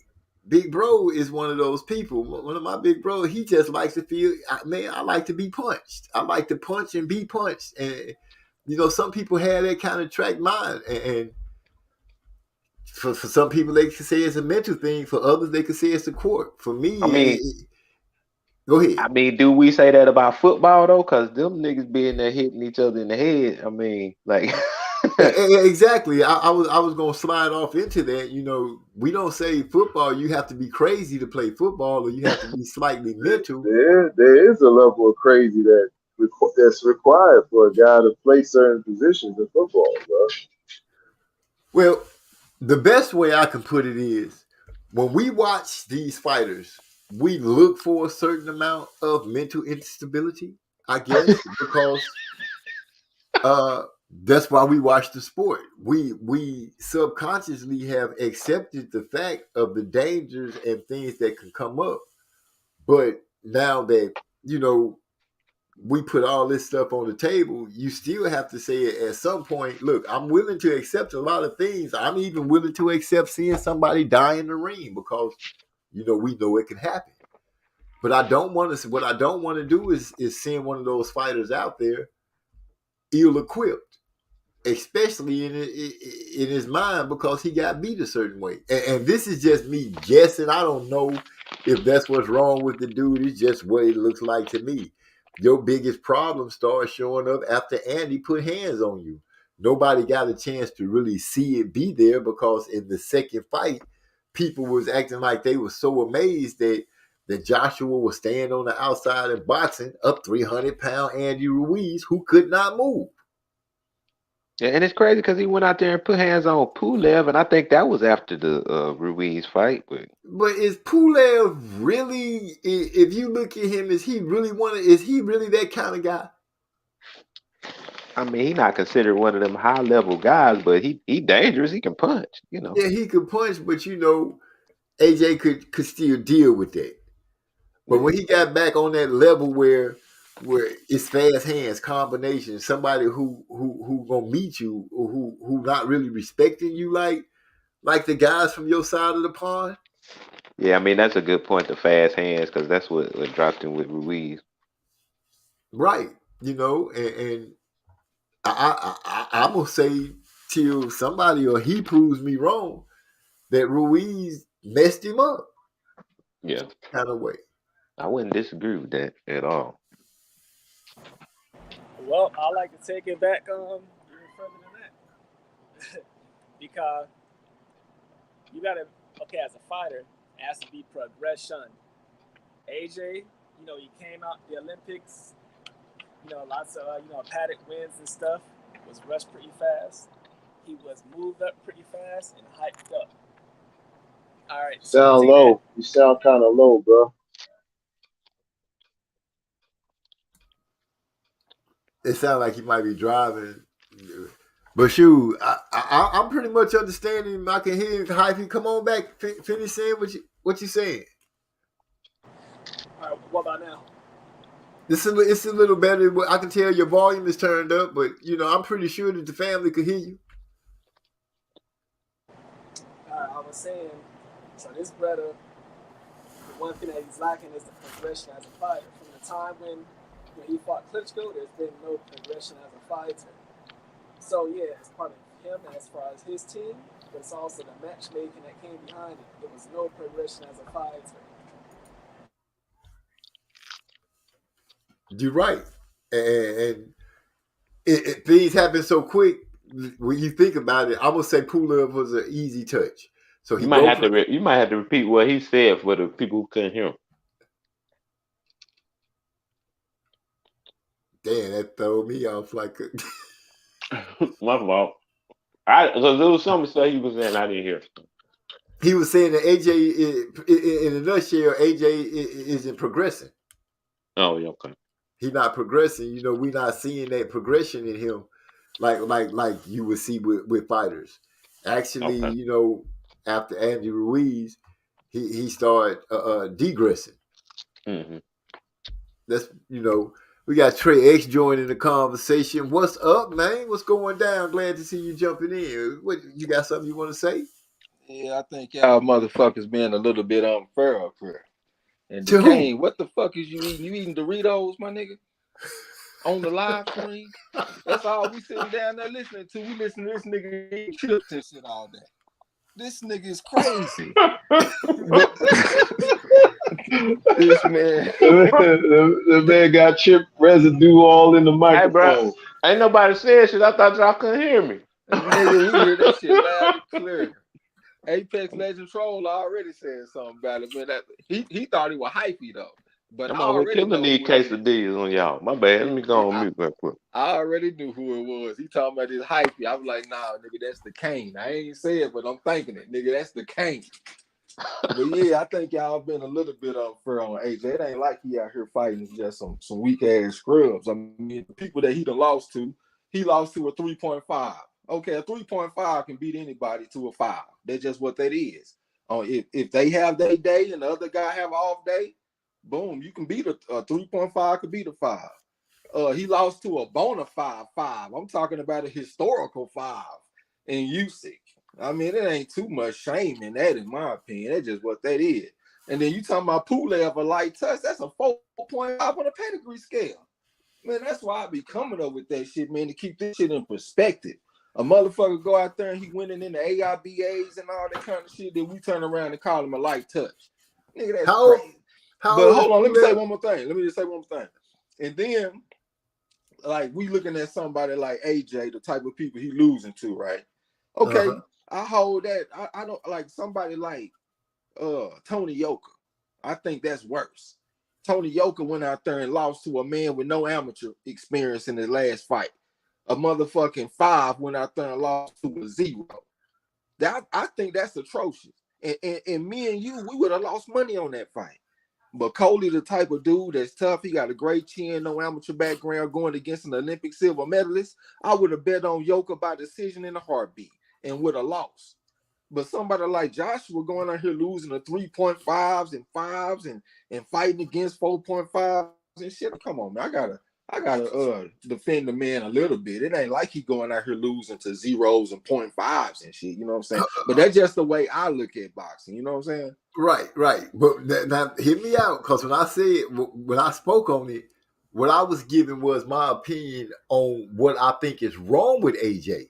I didn't say that it was a thing that he lost to Andy or Usyk. What I said was I think Andy messed him up, where he don't want to exchange when he gets somebody hurt.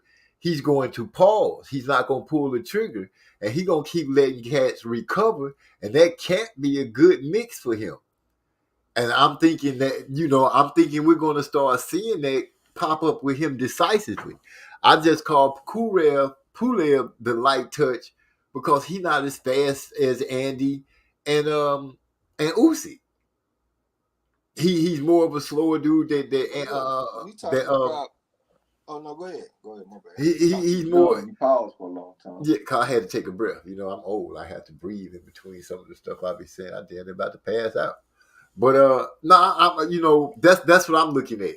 I'm not saying that his losses was to bad people in no kind of way. I did give my opinion that I did believe that he would have beat Andy the second time if Andy had took the fight seriously and didn't blow up like he did. So we didn't get to see that flaw that I'm bringing up, that I think he messed him up, because I do believe in the Andy fight, Joshua, it almost looked like he was anticipating getting hurt, because he did get hit and he reacted kind of funny in that fight as well. Nobody ever really brought it up, but he did. And I'm like, I don't want to see the dude get hurt if he has some kind of situation that's stopping him from going on the attack when he hurts somebody. That's what I'm saying out of the situation. Yeah, but I disagree with that though, because I feel like if he was that type of guy, he would have took that same takeaway from the Dillian White fight. Because Dillian White hit him with the exact same counterpunch that he took against Ruiz. Got hurt and everything, but he lived a fight today and he kept some type of aggression in his style. You know what I'm saying? But my thing is this: when it comes to them fighters at the top, the degrees of separation, it really is not that. It's not that dramatic. These guys are very close. That's why Ali said, this is what Ali said. He said, man, you got to be careful fighting every man, because on any given day, a B-level fighter might decide to be an A-level fighter. You know what I'm saying? Like fighters that we call B-level fighters and stuff, like we might say Ruiz is a B-level fighter. I'm looking at this guy, 105-5, national championships and all that kind of shit. It's like, man, hey, you can take this guy lightly if you want to. He'll come out here and beat your ass. Joshua, when he had that fight against him, he was really going against history. Most fighters, when they make their heavyweights, when they make their American debut and shit, they come over here and get their ass whooped. He got all of that going against this. This is his American debut going against this guy. And he ain't the perfect fighter. I'm not no big Joshua apologist. I feel like he was checked out before that fight. I'm looking at him in the ring, like before the fight. He's standing in the corner and shit. He don't even look like he getting ready to fight. He look like he getting ready to spar. And I feel like his aggression is what got him in trouble. Because when he hurt Ruiz, he wanted to jump on him and get him out of there. But that's when he got caught. A lot of the time when you hurt somebody, you need to set it up again. It's not always advantageous just to rush in on the motherfucker with aggression. So if he did learn from that, I think that's a good thing. You know what I'm saying? Because I just seen other fighters suffer the same fate. Even the fighter that we lost with last week, Matthew Bardalik, his first fucking knockout, his first loss was by knockout. He hurt a dude and he jumped on him with that killer instinct and got knocked the fuck out. It's not always a great thing. Sometimes you got to take a scientific approach. So if he took that experience from Andy Ruiz, and instead of just going in reckless when he hurts somebody, he wants to be more measured about it. I can't really just say that's 100% a detriment. There's some good that can come from that too. And to piggyback off of what you just said, he actually did that in the Pulev fight. He actually did. When he hurt Pulev the first time, he didn't rush in, and he set it up later on, and he ended up knocking Pulev off. So there are cases where that's valid. I feel you, and just to defend my little theory a little bit, I did mention the fact that when he and Dillian White fought, he got caught like that and he kept fighting. But I also mentioned that was pre-Andy Ruiz. From what I've gathered from AJ, because AJ, that was one of his selling points. He was a great finisher. He get a person hurt, he went on and finished them all. Not rushed in and finished them off, but he did go ahead and take care of them, tried to get him on up out of there. And I feel like that shook him up against Andy. He dropped Andy, and he probably had his mind, oh, yeah, I'm going to go ahead and get him up out of here. And then Andy ended up catching him in a spot where he couldn't recover. And I feel like I'm just saying, we have to wait till we see it happen, but I feel like that's what's going to be AJ's Achilles heel. Well, I got to say, OG, I humbly got to say that I do feel like that's a bit of a simple take on things, because oh shit, go ahead, my bad. That's Joshua might have still got a rotary phone. Yeah, Joshua might have had a bunch of knockouts, but us knowledgeable boxing fans know that a lot of them stoppages was coming early. Like as far as the referee stopping the fight, like Carlos Takam and shit like that. You know what I'm saying? Even Klitschko, I thought Klitschko could have kept going in that fight. I thought the referee stopped that fight a little bit early. So even though he had a bunch of knockouts, I didn't look at him like a Wilder. Like Wilder, he'll hurt you and then he'd be over there sprinting to you like Usain Bolt to get you out of there. I never looked at Joshua like that. I thought he was always more of a measured type of fighter. You know what I'm saying? So in my opinion, I feel like you saying that he lost something that I didn't think he ever really just had. I mean, like to that higher level. Like I saw a little bit of it against Dillian White. I saw some aggression, but just having that killer instinct where he's going in there destroying everything like a Wilder or something, I didn't really see that, man. Like I said, I saw a lot of them fights getting stopped early and shit prematurely by the referee. And hey, that's another reason we kept on saying Wilder gets knockouts, Joshua gets TKOs, and it's a difference. You know what I'm saying?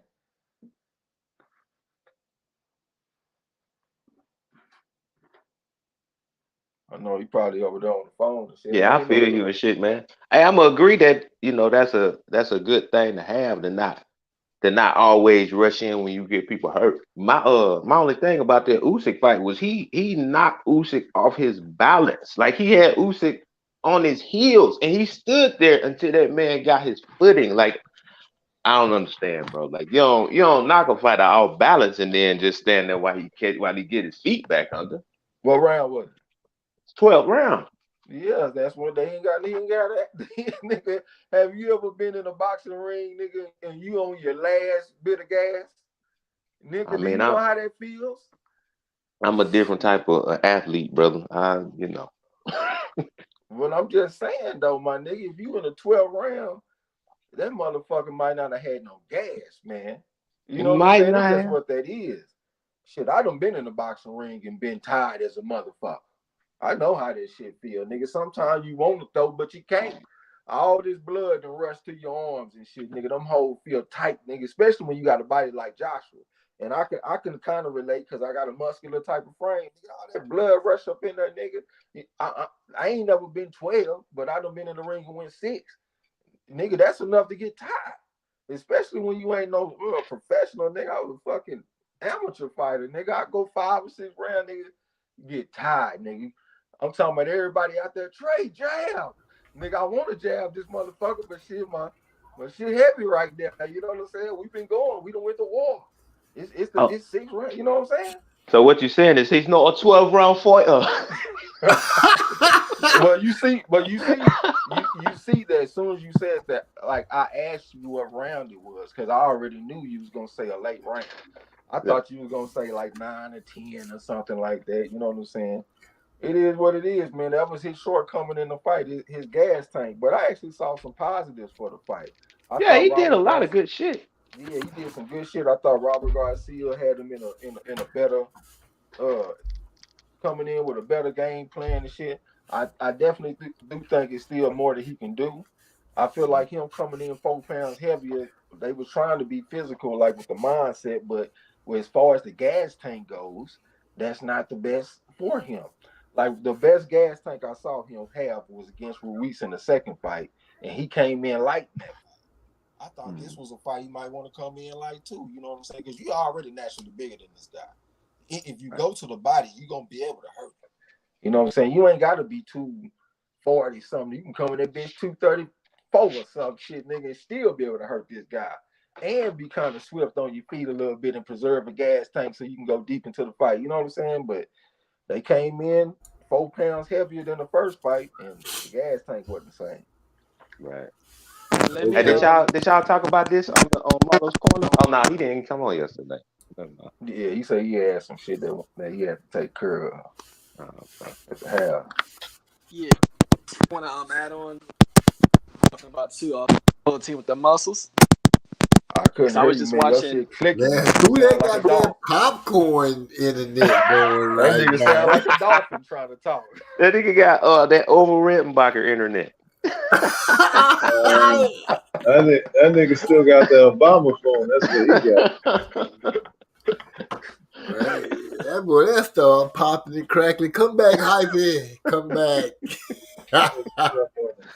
And then at the same time, man, we also got to say that Joshua, he has had a past of getting fucked up by southpaws, man. Like he even said that himself. A lot of people say it was just an excuse, but if you go back and watch his fight against Mahad Nister in the 2011 AIBA World Championship Finals, he got stopped in I think the first round in that fight. And that same guy that beat Joshua, he lost to Usyk in the World Series of Boxing. So they just let you know, like the guy that knocked him out lost to Usyk. You know what I'm saying? Like people be saying, ain't no triangle theories in boxing. That's bullshit. People just don't really know what to look for in the triangles. Because that's how we making money, OG. We use triangles all the time, nigga. Hey, this dude fought this dude and he did this. So if he fights somebody similar, this type of outcome should occur. And that's how we win all the time. You know, we got geometry and all kind of stuff going on. I don't give a shit.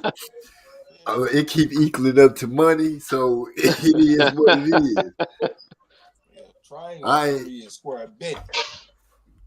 I am proud to say, keep doing what you're doing. We triangle business, goddamn. Call it what you want. You know, let it call it what you want. But on the cool train, I feel your opinion, what you saying and everything, how you put it. I humbly rejected my offer. That's cool. I'm just sit back and see, because I'm not saying that. In no way did I say Joshua was bad or anything like that. I just got a hesitation right now that I don't want to see the dude get messed up, because I don't want to see a situation in him where that could be a problem. And for me right now, it kind of seems like it's a problem.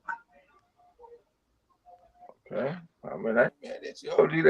That's your opinion. You know what We'll I'm saying? see fight a couple of more times, and then I'll be able to draw up on it a little better, or I'll see it going a different way and be like, okay, I was wrong.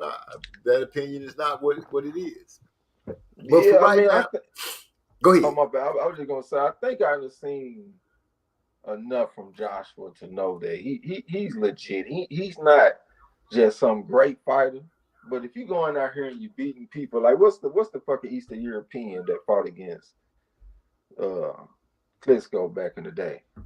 The motherfucker that jump in with them lead level hooks and shit. Povetkin. I mean, if you going out here beating people like Povetkin, you going out here beating people like Pulev and shit, you know what I'm saying? Stopping these motherfuckers. I gotta say that you pretty good fighter. You decent. You know what I'm saying? You ain't just something great, but you decent though. So that's why I think like if we turn around and start underestimating him, I think he gonna go out here and knock out some motherfuckers. You know what I'm saying? Let him get on the knockout street. I think a Dillian White is what the doctor ordered, in my opinion. I think that's a good fight for him. That's somebody that he generally don't like. They don't like each other. That's somebody you can get up and motivated to fight, and it'll be a big fight in the UK, and the boys will sell tickets, and that'll be a good fight for him to be able to get back on the winning track. Yeah, I mean, I wouldn't be mad at it. I just don't know how is it easy to get up for somebody that you knocked out in 6 rounds? Well, I guess you can be like, oh, I did this before. You know, I know I can take him, but if Joshua is you know, on point, he won't take it that way. He'd be like, yeah, I'm going to go ahead and get on point so I can handle this. I think he's running into enough walls he should be on point for everything now. If that be the case and he's not broken like that. And I'm not going to say broken. I'm just going to say have a slight roadblock. Well, Philip Hergovic was talking shit before the fight saying he could beat Joshua. Put him in there with it. Philip Hergovic, that might be not what the doctor ordered. I mean, hey, I know that Hergovic didn't look the best against Zhang, but Zhang is a southpaw. Let's not forget about that.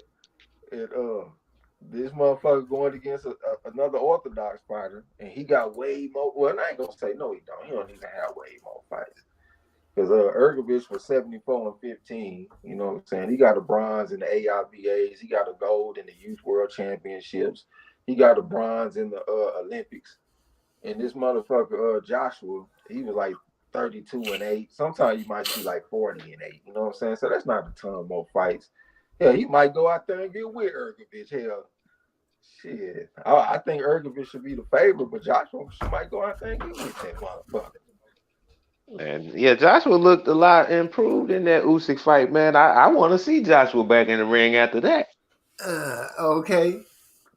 The one I'm looking forward to is Bakhtir Jalilov.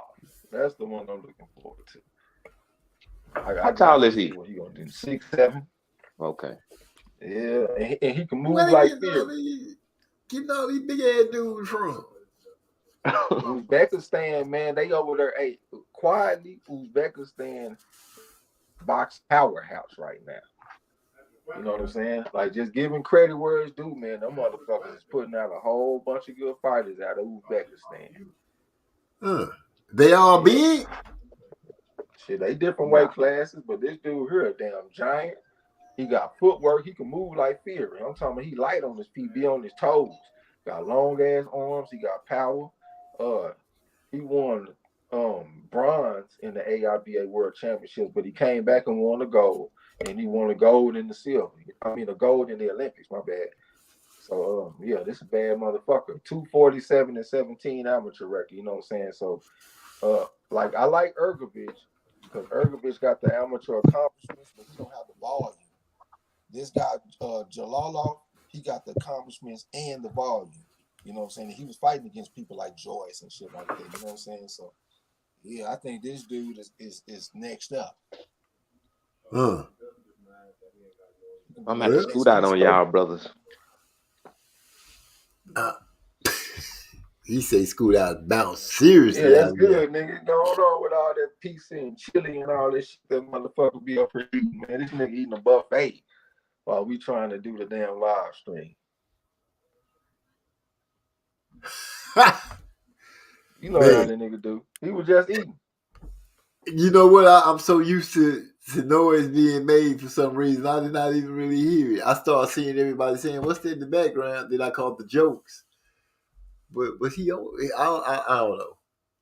You know how the Kane do, man. The Kane Yeah. don't give a damn about you doing a live stream. He act like we just having a regular phone conversation or something. He licking his fingers and everything. Going hard in the paint. He said, Apex Legend Troll said Joyce murders AJ. He walks through the punches and he is willing to exchange. That's the Juggernaut guy. Yeah, man. That's Joyce. He one of my favorite fighters. He always in a good fight, action type fighter.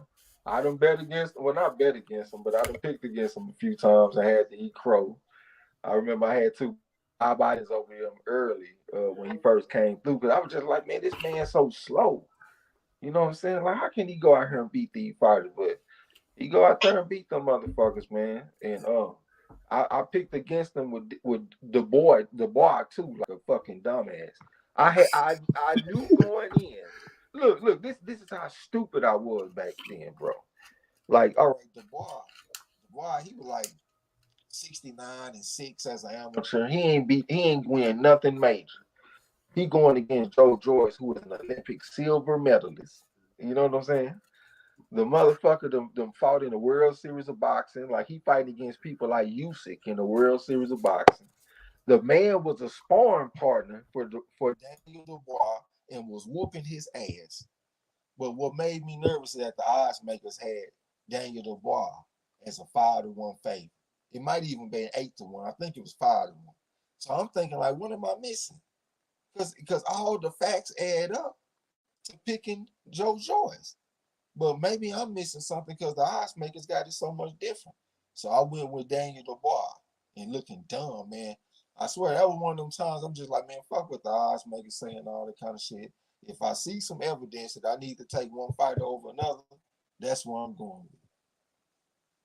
I like the Juggernaut though. Yeah, that's the guy I'm picking to be heavyweight champion next year. I'm picking him to pick up one of them belts.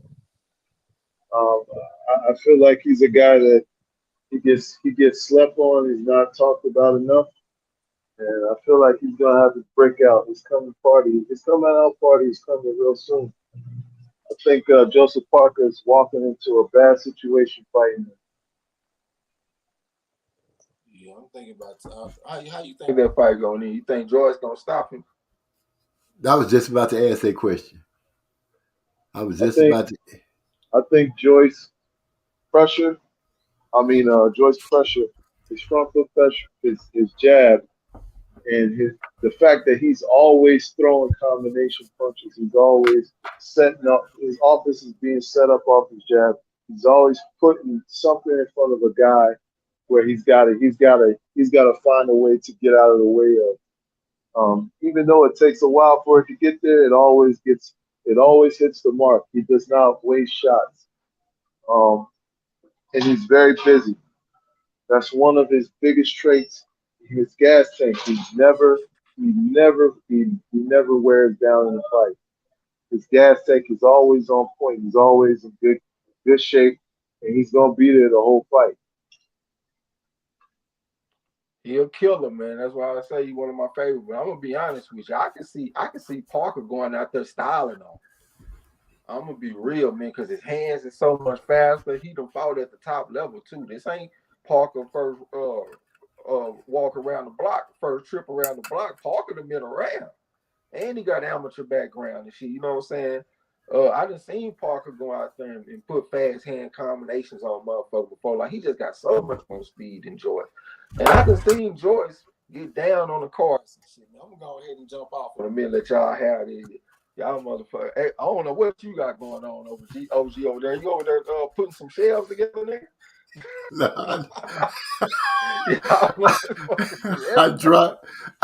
I dropped a bottle of wine. I was trying to catch him. I tried to catch him, but hit the table. Oh, that's all it was. That shit sounded like a whole construction site. So just that little bitty thing.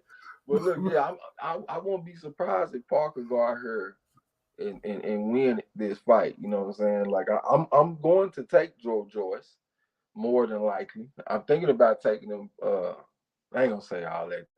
These motherfuckers be lurking listening. They be the guy before Michelle Ross. Yeah, I was about to say, man, don't give away the sauce like that. Hey, you keep that under wraps, man. yeah. Don't be giving away all that. I'm probably gonna take Joyce. I mean, the silver medalist and all that kind of stuff, but Parker done showed me something in the past to make me worried. And the odds makers, they got it pretty close too. Last time I think I saw Joyce at like 3-1 favorite or something like that. So they got it relatively close.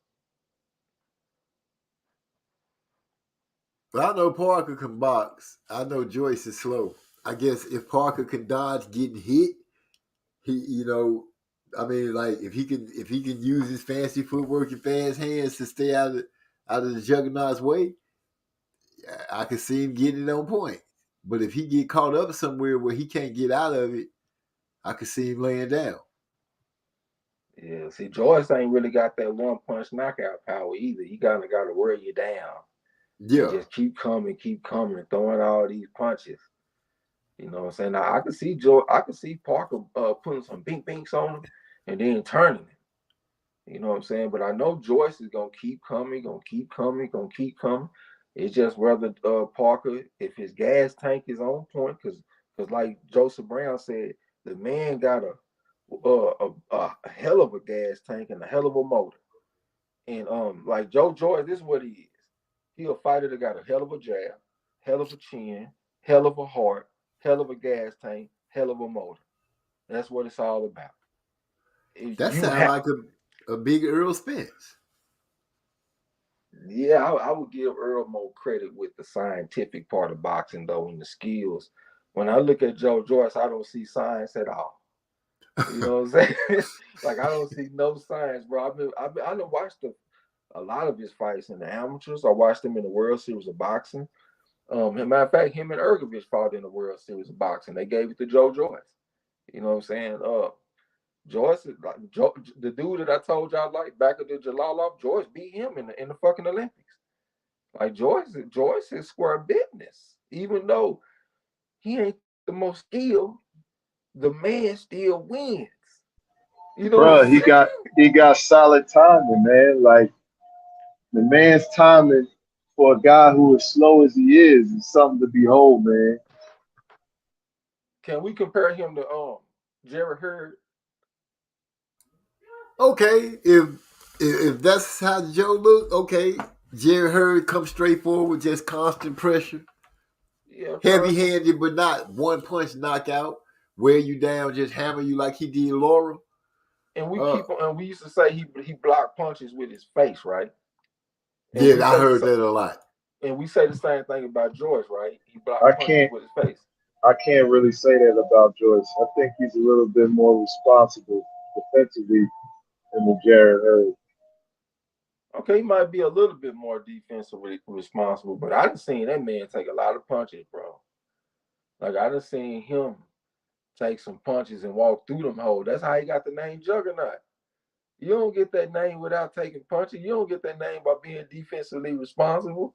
And you walk through some shit to get that name, you know what I'm saying? From the amateurs, World Series of Boxing, that's like the semi-pros. And now the pros, I done seen the man take a bunch of punches. And I just be thinking, like, man, like normally that kind of shit comes to an end. Like, do we expect him to go undefeated for the rest of his career? Is that what we think? Because if he's not gonna go undefeated, something is gonna have to happen to beat him. Either somebody gonna outbox him or somebody gonna break his arm. They gonna dent his arm and break through that chin and finally drop him. So, I mean, but who's the guy? Who's the guy with enough of a punching power to do that? I mean, the ball can punch a little bit. If he fights a Wilder, that's definitely gonna be a test for that. That's gonna be a serious test for that armor. But if he able to break through that armor If he able to break through and not get knocked down by Wilder, bruh. See, but it's the thing though. I don't think that has to be the option. I think he can get outboxed. When he fought against Baba Jennings, he was losing on the cards. So what I said is I got three options. Either he gonna be undefeated, he gonna get outboxed, or somebody gonna dent his arm and break through that chin. And I think that number two is the one. Somebody going to outbox him. And I know that he going against somebody that can box. I like my people in the UK say, I rate Joseph Parker ahead of Baba Jennings. You know, Baba Jennings is a former football player and all that kind of stuff. He ain't even really had no amateur background, you know what I'm saying? I mean, Parker was over there beating Junior Fall and all them motherfuckers in the Olympics, you know? Well, not the Olympics, but the amateurs. I think that he got a pretty decent boxing game. I think that he got enough hand speed and shit that he can give Joe George some problems. I'm not saying that he guaranteed to win, but I do think he presents some problems, and he could potentially upset Joe Joyce. That's what I think, though. You know what I'm saying? Well, once it's time to see it, we'll know for sure. I've been making sure that I just run down the chat, even though I haven't been reading. But I got out the hyphy, and he said my fan is causing mucho feedback, and it is way too hot to turn it off. In order to speak to you dozers, I'll contribute from the chat. That motherfucker hyphy a damn fool, man. We some doctors now. Him and Tyson Fury with that. I can't believe I had to give Fury all this credit, but I can't. I'd be a hater if I didn't, wouldn't I? That'd be as bad as not paying the bet. It's okay if you hate. You can be a hater, but you're honest. You're honest hater. That's fine. I mean, on the cool, I think that it was enough to have a raised eyebrow at Fury. Like, everybody went all crazy about the glove gate and shit, not having the gloves on all the way. And I don't think that people gave enough attention to what Wilder was saying. Wilder said he felt like he got hit with a fucking egg weight, and he had a dent in the side of his head. And all the time I watch boxing, I ain't never seen that before. And the time that I done been around boxing, I ain't never seen nobody with a dent in their head before off of a punch. You know what I'm saying? It looked like like he had an impression in his shit. You know what I'm saying? To me, that was the most believable thing out of everything, because Wilder is the person that took the damage, so he's the one that's talking. It's not some young pharaoh or somebody sitting on their ass somewhere talking about some shit. It's the actual fighter said, look, man, I think I might have got hit in the head with an egg weight. I thought that was more believable than all that other shit. You know what I'm saying? I mean, it is what it is. I mean, that shit look weird, and it's enough for you to raise your eyebrow. I don't think that's being a hater. That's asking yourself, like, damn, have I ever seen that before?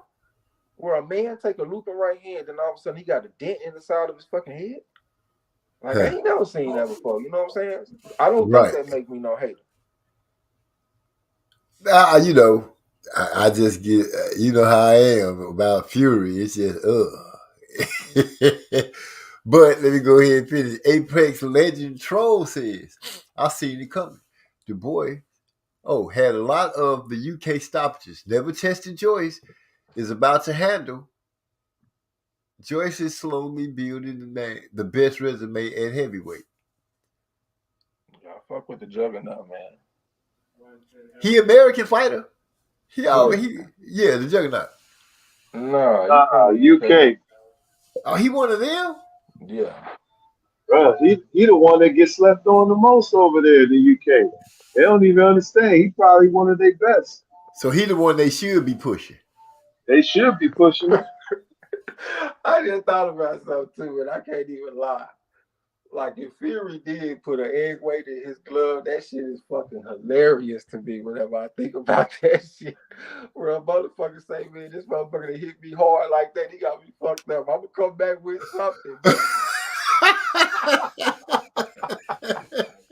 Say, I don't hit hard in this motherfucker, but I'm gonna put an egg weight in my glove or something, come back with something, nigga. Motherfucker can't even hit me like that, man.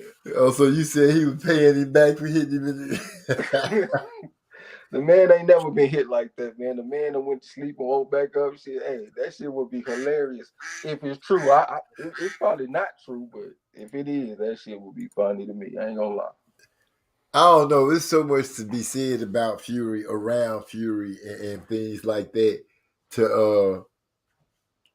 I don't know, but the way you just put that in perspective is funny as well. This nigga hit me this hard. I gotta put something. I gotta do something to pay this boy back. He can't just be hammering on me like that. Yeah. And you know you relatively pillow fisted in comparison. Shit, I gotta come back with something. We gotta find a way. But at the same time, you know, they be watching them people get their hands and shit wrapped. So it seems like that would be hard to do. Put a fucking egg weight in your glove. But I do think it's interesting that the man had that dent in the side of his fucking head. Hell, if I had that, I might have said something too. Shit, nigga, what is that? It make it real interesting seeing that they did unplug that camera to let us watch your hands get wrapped. Yeah. And, you know, it's a lot to be said about it. But on the up and up, Fury can fight. You know, whatever tactics he used that's dirty in the ring, he uses them. Every advantage that he can find, he uses. And with that he can fight. I'm hoping that world beater. Not baby world beater, big ass. Yeah, he won bronze in the Youth AIBA World Championship. He also is a national champion over there in England. You know what I'm saying? Tyson Fury is a 4.5 on the pedigree scale. He ain't no motherfucking joke. You know what I'm saying? Yeah. Tyson Fury can fight. So with all that being said, you know, I just got to give it to him. He was better than my favorite heavyweight. You know, he was just better. And ain't no shame in losing to the so-called best heavyweight in this era. He damn sure is the biggest. Yeah. With that being said, is who 6'9"? Yeah, and like what, 280? At least 270 or something. But yeah. That's a Bohemian. That can move around easy. What was the best Fury you seen? To me, Fury and the Wilder 2 fight, that Fury could beat. He could compete with any of the top heavyweights in history, in my opinion. I think that's what he really realized. I think that's where he found that punch that could put that could screw Wilder's head up. That punch behind the ear. Because he seemed like he really was aiming for that punch a lot in that fight. And he really got it connected in the third fight. But, you know, that's just my notice of what seems to always have Wilder off balance when he faces Fury. So we're going to be finding out about Wilder in October, if he's okay and if he can carry on fighting. Because, you know, he and Fury, that was a hell of a fight. They really battled. And I'm hoping it didn't. I hope it didn't damage my favorite heavyweight. Man, I ain't happy to pay pay-per-view for that shit. I ain't gonna even lie to you, man. I gotta pay pay-per-view for somebody coming off a 2 knockout loss. When in history have that shit ever happened where we bought pay-per-view for a man coming off a 2 knockout loss? Yeah, but he got knocked out by the best. I don't give a fuck. I don't want to pay for it. Shit, that's just what that is. I'm not happy to pay for that. Hell no. That's my birthday month too. Fuck that, nigga. I'm about to enjoy my birthday. I ain't about to have no ill feelings because I got to sit up here and buy Wilder versus Helenius on pay-per-view and this man coming off a 2 knockout loss. At what point do you go back to regular TV? What point do you go back to Showtime for a fight or two, get your equity back up, and then come back on pay-per-view? Like, nigga, we about to go pay $80 and man, that shit's crazy. Maybe they feel like this we owe him this because he gave. We don't owe him a goddamn thing. Those folks over there just greedy, man. They over there, everybody. Nigga, he owe us a victory. We don't owe him shit. Nigga been paying. Man, I done flew to Brooklyn to watch this nigga fight. I paid $800. Like, what the fuck? I don't owe this nigga a damn thing. Not a damn thing. We been paying. Tell him again. We been paying, nigga. He said he'll be a victory. I have never not ordered one of his pay-per-views. So I don't owe him a goddamn thing. Like he said, I've been paying. You know what I'm saying? Nigga, come with a victory, like he just said. At least don't get knocked out. I mean, if he was coming off of 2 losses, they was contested losses, okay. But if you coming off of 2 knockout losses, brother, that just don't feel right. With all that being said, how you think Helene is gonna do? I seen they got Wilder as a pretty substantial favorite. I saw him at minus 650. So they got him as a 6.5 to 1 favorite over the guy. So they let you know what the odds makers think. I think that this fight is kind of similar to the Hamza Shiraz fight that I had us cancel at the last minute that we really would have won. Yeah, it's kind of like that, where you kind of got like a mirror type of matchup, but one guy is just more athletic and shit than the other guy, and his punch is stronger. So I think Wilder probably go out there and stop the guy, maybe. But it's kind of hard to say coming off a layoff. It'd be hard to pick fighters by knockout off layoffs. But if I had to make a pick, I'd probably take Wilder by stoppage. It's gonna be.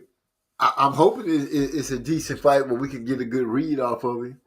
I'm hoping to see some improvement or see some things that's been worked on by Wilder. At least a new wrinkle. You know, one. Don't be himself, but a little different. I don't know if that's possible to do both at once. But in boxing, I'm pretty sure there's a skill that's necessary. I would love to see him use his jab a lot more. Well, this is his second fight with his trainer, so he should come out a little better. Okay, him and Malik Scott still together. Malik's been pretty quiet. They've all been pretty quiet, which is a good thing. Like I said, I'm hoping that I get to see a jab pumping and some good movement around in the ring. I'm just glad to see he's coming back. That boy Gil Cole they say Wilder owed in reparations. I didn't know I don't owe none, nigga. Shit. Derek Bailey say Helenius had some momentum. Yeah, he went out there and whooped on Kalnaki both of those times. He's stepping up in class now, though. He's going from a 2 to a 4.5. Yeah. Wait, Wilder a 4.5 on your scale? Yeah. National champion and the motherfucker is an Olympic bronze medalist. 4.5 is what that equals. I need to write that down in my book that I got for winning Employee of the Month. Yeah, the pedigree scale, it don't really measure like skills and all that. To me, it measures talent, because that's what it's about in the amateur. The talent is what shines through. Skills, they tell over time. Like, if we go out there and fight 10, 12 rounds, the skills is going to tell over time. But if I'm more talented than you, I can get out to an early start and beat you in them first 3 rounds. Think Mayweather against Zal Judah. Mayweather got the better skills, but Zal Judah might have the better talent as far as skill. Now, I mean, as far as speed and all that kind of shit. And he got off on Mayweather and won like the first 3 rounds. That shit can happen, you know what I'm saying? So that's what it's about in the amateur. You'll see somebody like David Morrell Jr. He ain't got the best skills, but he is a baby world beater. He won gold in the Youth AIBA World Championships just off straight talent and aggression. It wasn't even about his skills. So that's why I look at that shit, you know what I'm saying? Because it's like if I got a 5-star recruit going against a 4-star recruit, I need to know. Because that 5-star more than likely has more talent. Right. Eric Carr say, I don't see Wilder changing much. What we looking for him to do, not change, but at least show the jab again. I would like to see that, because he does have one and we've seen him use it. I would like to see him turn it into a more used weapon. That's what I would like to see. Say, Trey, those drops that you sent, dude, those some good drops, bro. Those some good drops. Especially he wanted some drip. Oh yeah, that's the one that I like. I thought that would be the one that you chose, but I just sent all 3 of them just so you could choose the one that you wanted. Okay. we play. I'm hoping that some of the other brothers seeing something. But yeah, that would have me rolling. So I'm like, I'm a line right in there. I didn't even think you'd use all three. I was just saying so you can take a pick. Well, I appreciate you thinking like that, but I'm thinking I could fold them together because E and Otis, Obese both said that they wanted to make sure that whoever sent something, they wanted to include it. They don't care if everybody's seeing something; they're going to include every one of them. Yeah. So yeah, that's you put the work in. We're gonna go ahead and put it out there and have fun. Y'all seen King of Kings came through and spoke. Y'all didn't even say hi to him today. Yeah, right there. White left hook is the best in boxing. He stops AJ. Okay. Ghost motherfucker, pay your bill. Hey, won't you play a little bit of that track, man? Which one? So you can hear. You know the track you play early. Oh, I can't. Big E and Obese told me not to play none of the words. All they can hear is the music. That's all I can play from it. Yeah. Just send them one little sample. Give Eric R credit while he in here because he. Eric R came up with the name. Big E did tell me that Eric R came up with the name for Bilbo Baggins. No, Scumbo Baggins. Scumbo Baggins. I'm tripping. See, that's too many sips from that bottle. And I got some LA Kush. Oh my goodness, it smokes so smooth. But here it is. This is the track for Scumbo Baggins. Cloudy.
Let me see if I could do like one of those radio shows, like, have a cool end and be like, this is the part of the show where we come together because I got to go make a run for the baby and drop her back off at college or something like that. And we taking it out on a smooth note with some music going off, but then I'm going to have to stop the music because Trey X, he can't give his soliloquy, or whatever. He can't give his speech to ENP. So I'm gonna go ahead and put this music on silence. You stop hitting that balloon. Bro. X. What's up? Can you give me some closeout statements that you might want to say to everybody? Because I'm gonna get ready to close it out. I think we've been on for a good minute. Appreciate you letting me get on the phone like always. Salute to everybody in the chat, man. Y'all come through on Thursday. How my audio sound? Do I sound normal? Or do I sound weird? You almost sound like a little robot, just a little bit. Yeah, I probably gotta get like a microphone or something. I think the shit that I'm using done ran its course, you know what I'm saying? So I might not be doing shit on Thursday because I gotta tighten up my audio. But whenever I get my shit tightened up, man, I ain't jumping on no more panels until I get my shit right. But salute to everybody, man. I ain't gonna talk y'all to death. Boy, you came through here and got on the panel, started swinging sticks and everything. Wait a minute, I ain't gonna let you do Joshua like that. I said, oh shit, wait, we woke up the bees. A robot got to defend his fellow robot. Oh, I feel you on that, man. I appreciate you coming through. Joseph Brown, you got anything you want to say to the family, man? Oh yeah, man. MZ, thanks for letting me on the panel, man. First time rocking out with you, man. Love the new tracks you got on display, man. Keep up the great work. Talent is definitely on full display. You know what I'm saying? Shout out to everybody in the chat. And we just talking boxing like usual, man. Just like being on here, being able to talk to the fans. That's all. Hey, well, you always welcome. You know, the family got the door open. We leave a key under the mat. The back porch light always on. You can always come through. Eric all hitting him with pay your bill. He put that flash up there. And like I said, it's Gumbo Baggins. He came up with the name. We're going to go ahead and put it out. And with that being said, I'm going to go ahead and close the show.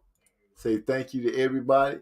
And I guess, you know what? I'm gonna hit him with the social scientist joint because he didn't get to hear it. He missed it. So if he's still listening, social scientist, this here for you.